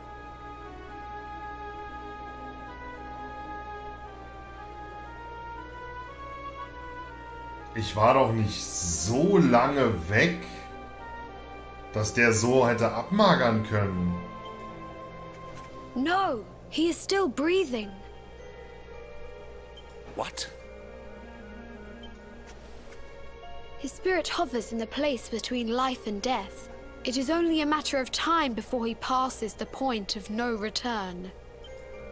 But there may yet be a way to save him. If you were to follow him into the void, you might be able to bring him back. But how? Is this even possible? The ancient teachings tell us that the summit of Mount Panglai stands at the crossroads between this world and the next. If you will permit me, I can perform an ancient rite that will send you to the place between worlds. But it is not a decision to be taken lightly. Once that place is entered, there is no guarantee of return. Well, Will you take that chance? Will you visit the void and bring Lord Robert back to us? Na klar, der ist mein Heiler. Very well. I will prepare for the ritual. Tell me when you are ready, and...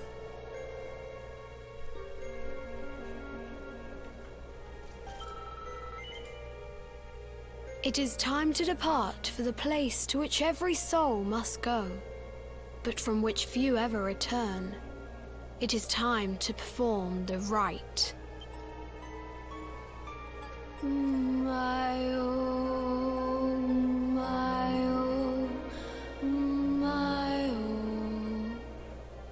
What is this foolish dance? What manner of ritual is this?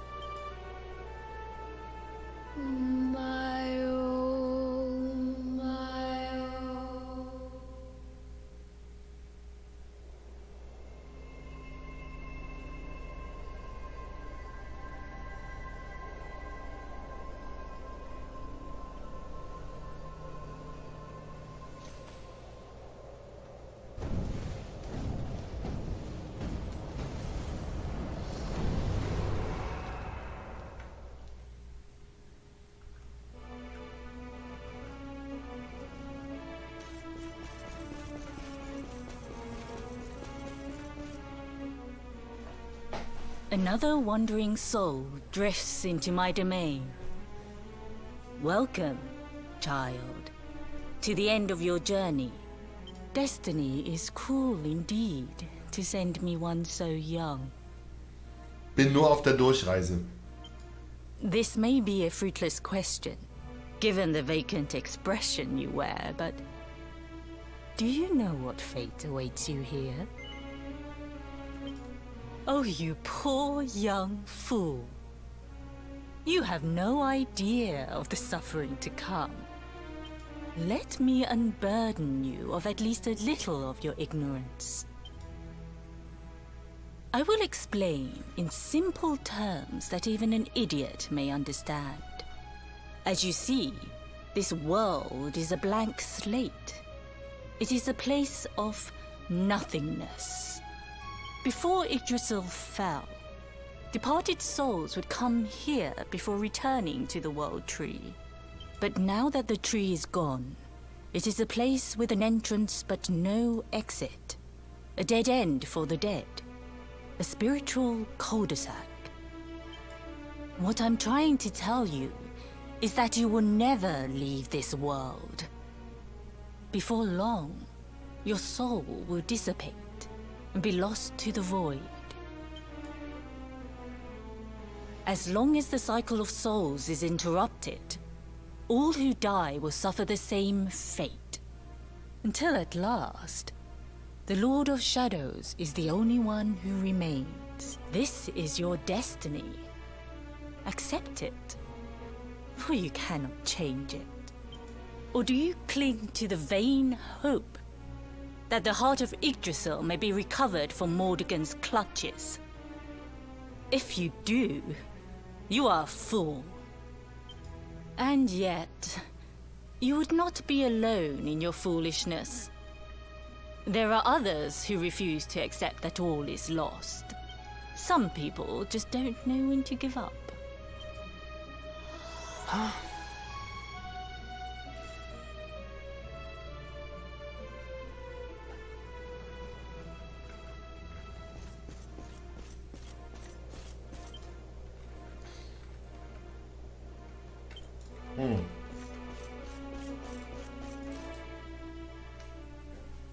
Ich bin gespannt.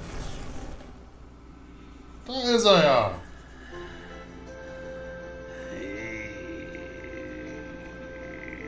Yes.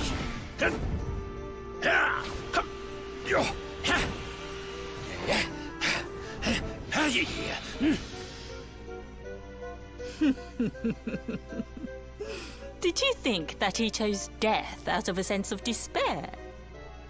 You could not be more wrong. He came here with hope in his heart. The hope that one day he will defeat the Lord of Shadows. Your grandfather came to find me so that I might teach him the last of my secrets. You know who I am, of course. foolish child. I am Pang, Grand Master of Angrilar. Your grandfather's teacher and tormentor. Do you see the magic circle that surrounds him?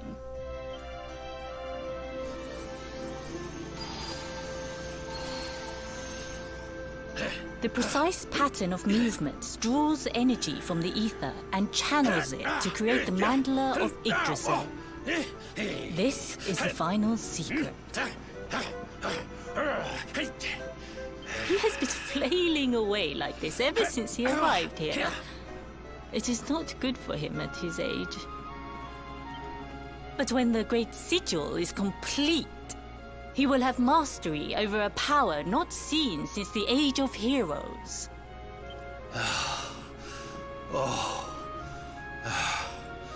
Get out, Knight! Don't you dare give up now! I'll beat your bottom black and blue, I swear it! Oh!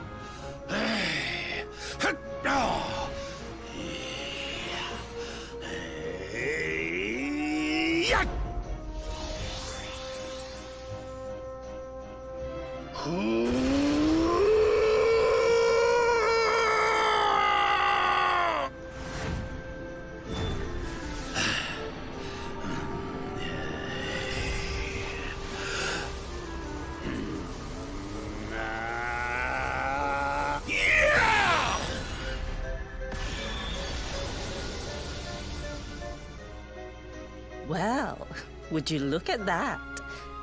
Perhaps he is not completely useless after all. Das habe ich mir auch gedacht, so Karl. Kamehameha.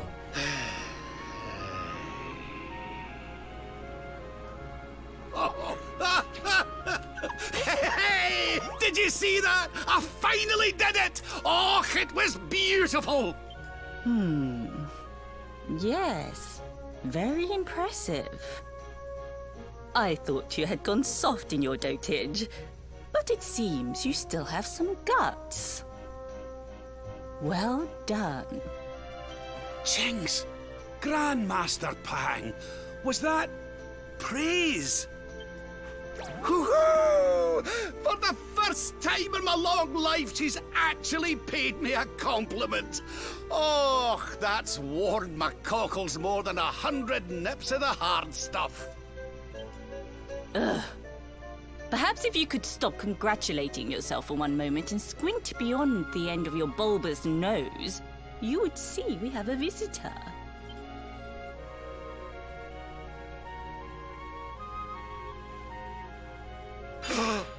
Oh my! Is it really you, laddie? Och, not you as well. Your poor young life snatched away from you. It's not fair. Oh, stop your sniveling. The boy is alive. He's what? But what's he doing here then? He and his friends found your body and sent his soul from the world above to bring you back. Ah, really? But I only came here to... And you went to all that trouble. As you can see, I'm perfectly fine. Finer than ever, in fact. Now that I've learned the final secret, you and me are going to be unstoppable. Come on, let's get back to our bodies and show that Lord of Shadows what we're made of. Stop right there! Where do you think you are going? I can't thank you enough for all you've done, Grandmaster. But now that my training's finished, I need to be on my way. Finished? Oh, but we haven't even begun. Honored Luminary, if you would like to follow me. Jetzt geht's los. Warum erinnert mich das an... Was war das? Staffel 3, Staffel 4?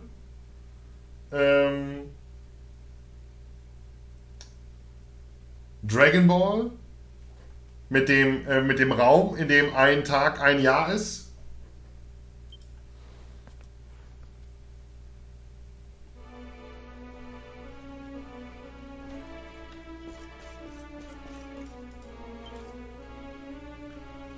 Your grandfather has mastered the last secret of Angri-La.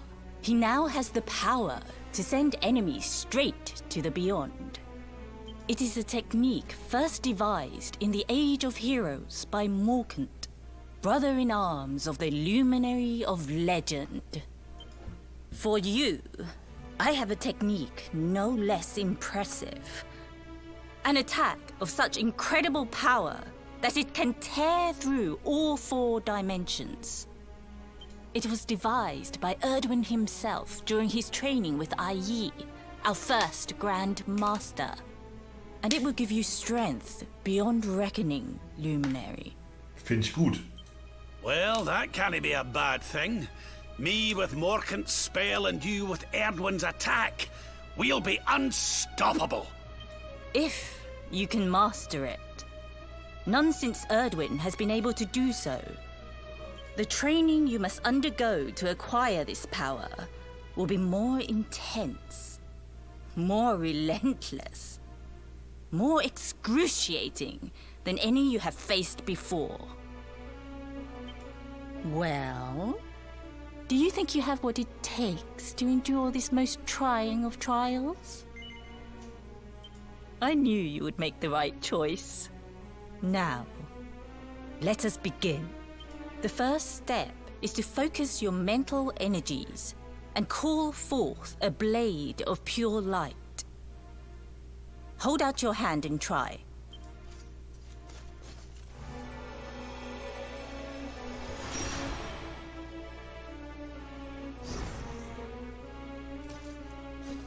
As good as can be expected for a first attempt. The heat of battle should help to speed you up a little. Battle? You mean you're going to fight him? Oh, no, the poor lad's not ready. Me? Why would I rumple my nice clean robe when I have you to do my dirty work for me?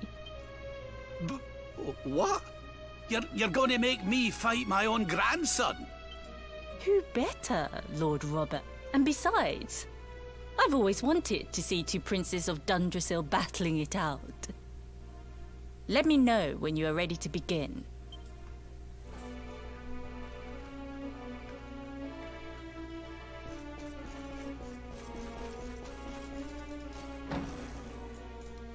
Wenn du das sagst.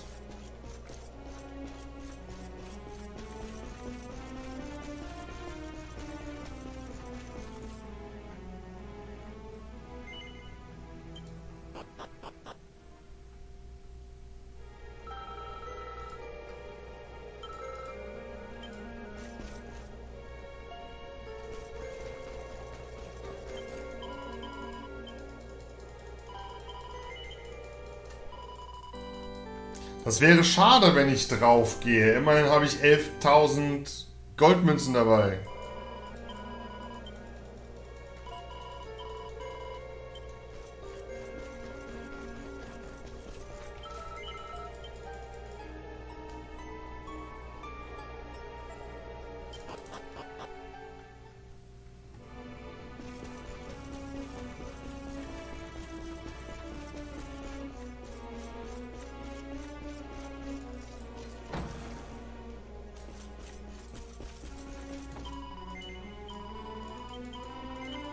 Ah.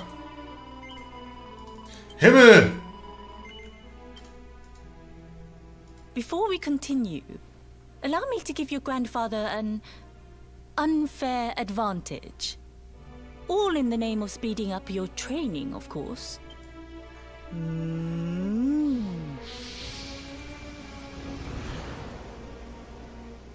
Oh. Oh. Oh. Oh.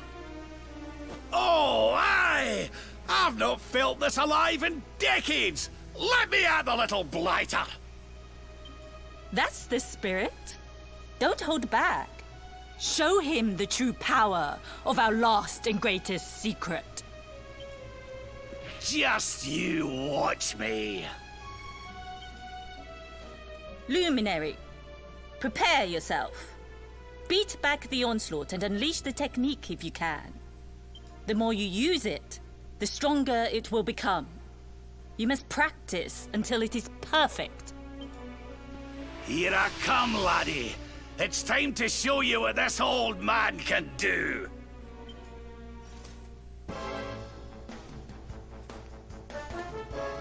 Bin nicht begeistert.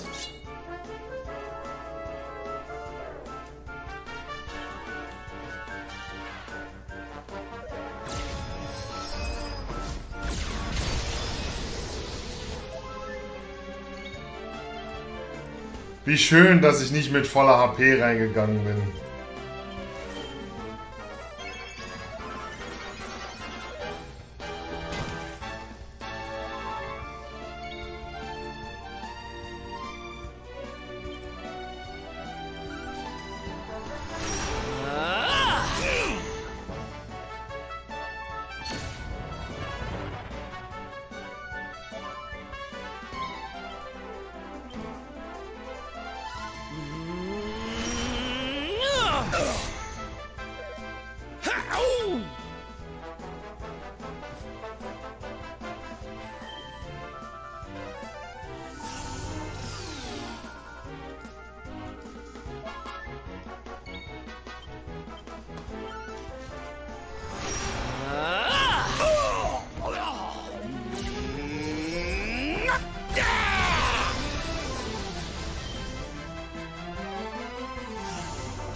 Try this for size.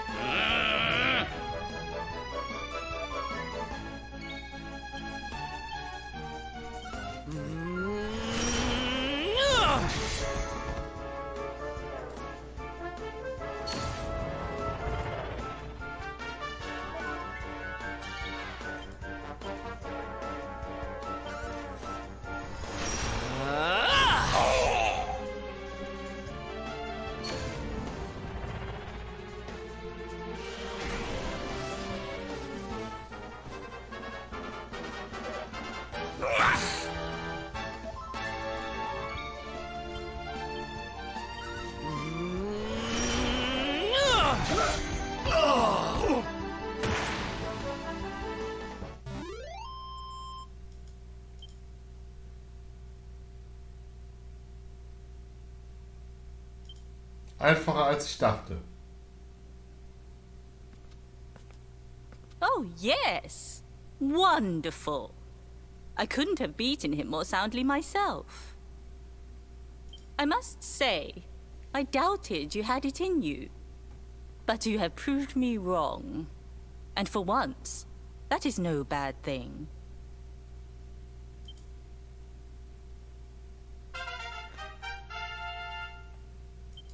The power of the technique comes from your heart.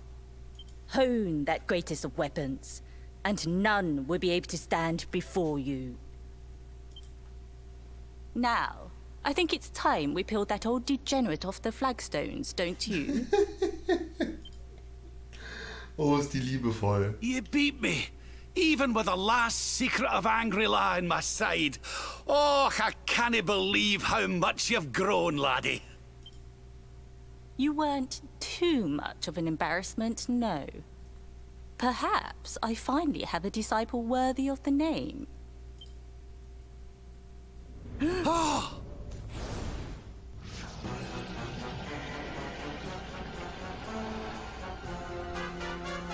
So this is where you have been hiding. Wait, I know that voice. Mordegan. Sniveling worms. You thought to escape my clutches by cowering here in this ruined world. You have only delayed the inevitable. No!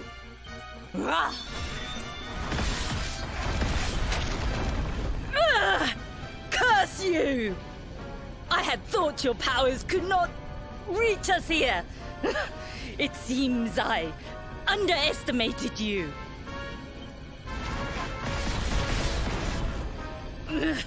So inconsiderate. There was one last thing I wanted to teach you. Ist wohl zu spät. Fine. It seems we must do it the hard way.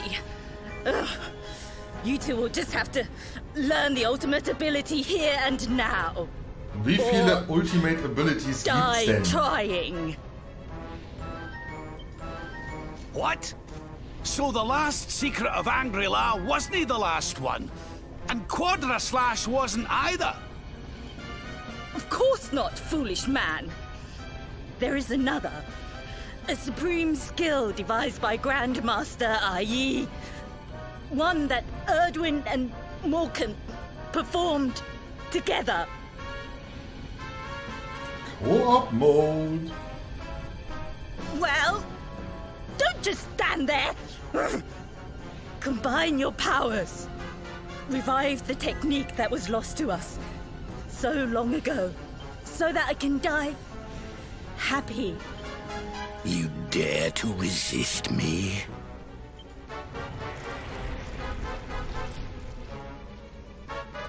You must do exactly as I say. Exactly when I say it. We have only one chance. Robert, do not think. Act. Use the technique I taught to you. Quickly!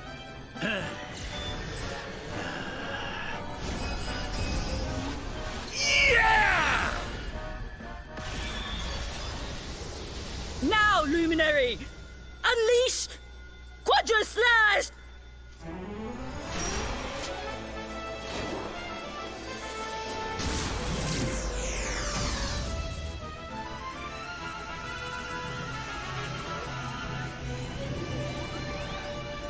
Yes, the last and greatest of all the secrets of Angry-La. The technique to end all techniques. Solar Flare!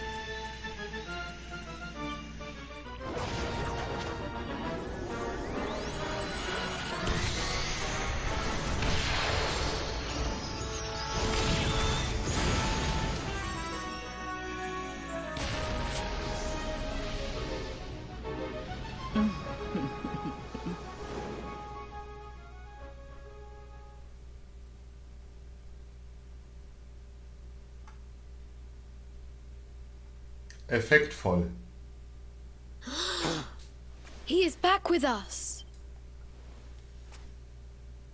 Ah, but he is greatly weakened. We must get him to the temple right away.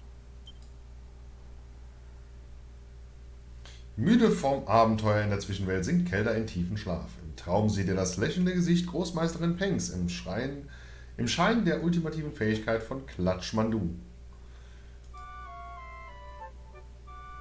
Einer der 3 ultimativen Fähigkeiten.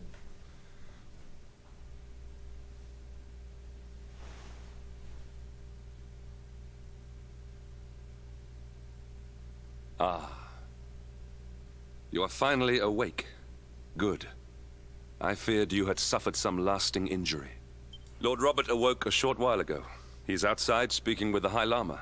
We should join them.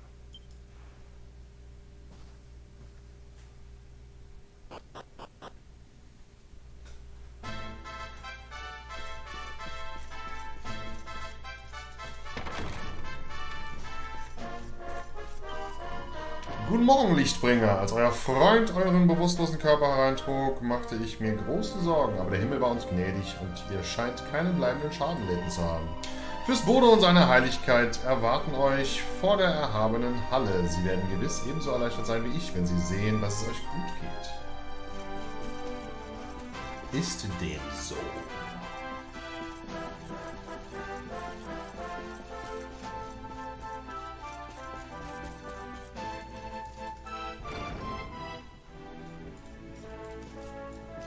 Oh, hello there, laddie. Better late than never, eh? What are you staring at me like that for? Is there something on my face? It is your physique, Lord Robert. You were a good deal slighter only a short time ago. Oh, that! Nothing a good breakfast couldn't cure. Aye, the Grand Master put me through worse on more than one occasion. Ein gutes Frühstück macht das nicht. Lord Robert has told me what came to pass in the void, that you met Grand Master Pang, and that she trained you in the ancient arts. I hear that you were even able to master the ultimate abilities of your ancestor Erdwin. You have my congratulations. And I hear that I owe you a debt of thanks, Sir Henrik, for looking after the boy here while I was away. Please think nothing of it, my lord. It is the least I could do to make amends for all the wrongs I have done. Indeed, I feel I must apologize. Ah, don't torture yourself over it, son. We've all been pawns in Mordegon's game. You have nothing to apologize for. Thank you. Truly. What do you intend to do now? We had hoped to find guidance here in Angri-La, but alas, we find ourselves at an impasse. Well, funnily enough, I was just thinking about something Grandmaster Pang told me. She said old Erdwin used a very special form of transport when he went after the Dark One. Some sort of sacred flying contraption. Siehste, hab ich doch gesagt. Whatever could that mean? I didn't get the chance to ask her any more about it. But it sounds like just what we need to get up to that castle and knock Mordegon off his perch. As for our old friends, none of them were exactly the giving up type, eh? If I'm still alive and kicking, you can bet the rest of them are out there somewhere. So, what say we head over to Arborea and keep an eye out for our pals on the way? If this flying doodad's supposed to be sacred, the folks over there'll know something about it for sure. There's no time to lose. The longer we wait, the stronger Mordegon gets. So, let's get going. Jawohl, ja!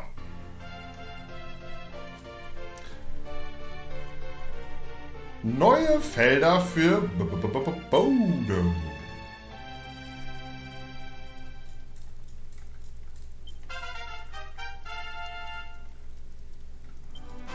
Honored Luminary, we disciples of Angri-La will do all that we can to aid you in your preparations to take on the Lord of Shadows. We have even devised a special training regime for you. Visit us again soon. We will stand ready to help you hone your powers. Aye.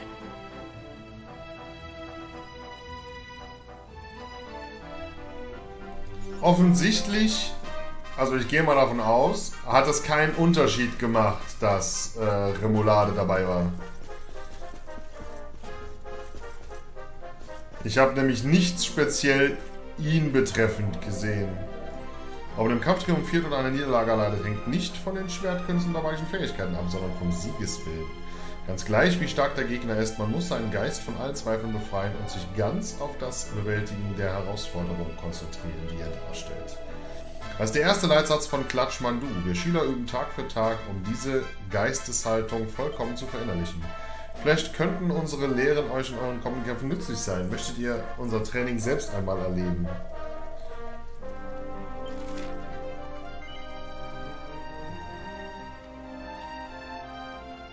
Indem du ein Monster mit bestimmten Korbkraft besiegst. Bei der Prüfung müsst ihr eine der Schneeschlangen erlegen, die tagsüber die Pfade des Grimalaya heimsuchen und sich des Nachts verstecken. Damit aus müsst ihr die Korbkraft feuriges Fanal. Ah, okay. Warum ich das benutzen soll, weiß ich nicht.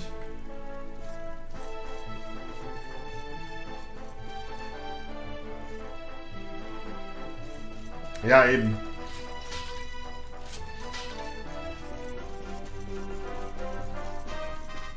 Das meinte ich ja damit. Ist nicht wirklich... Also ich glaube nicht, dass es ein Unterschied war. So, dann teleportieren wir mal. Puerto Valor.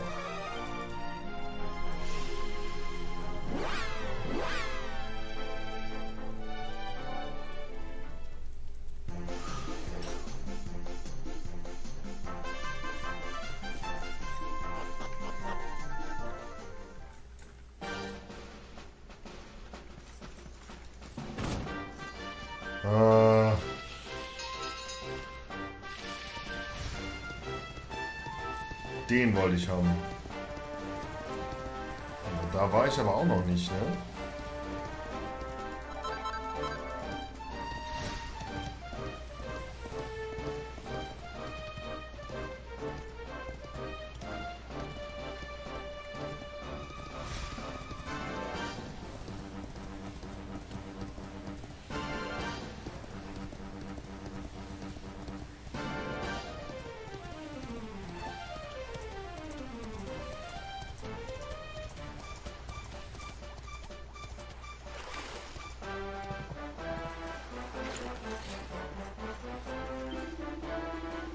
Stude ist wieder seetüchtig.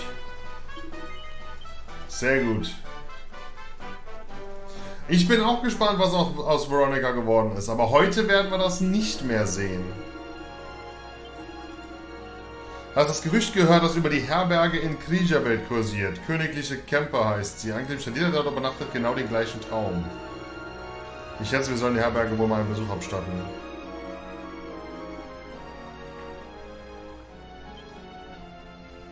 Also ich würde lieber in die andere Richtung gehen. Oh! Was sehen denn meine geröteten Augen?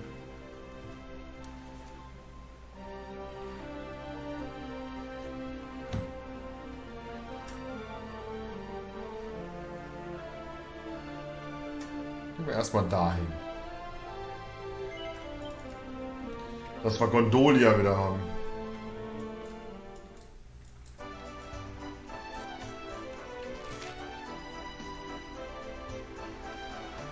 Zwei neue Quests. Und irgendjemand, der mir was sagen will. Wer will mir denn da was sagen? Das gucken wir noch und dann machen wir erstmal Sense für heute. Ist ja auch schon früh. Oder besser gesagt Sense für gestern.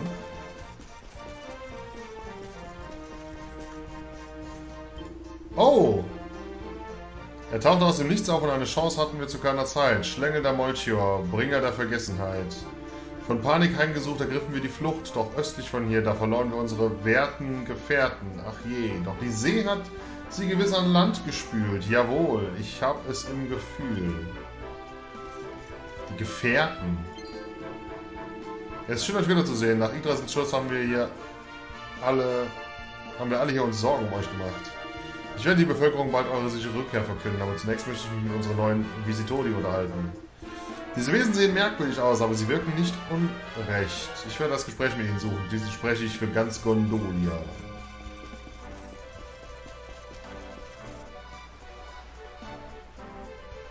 Oh, das ist cool!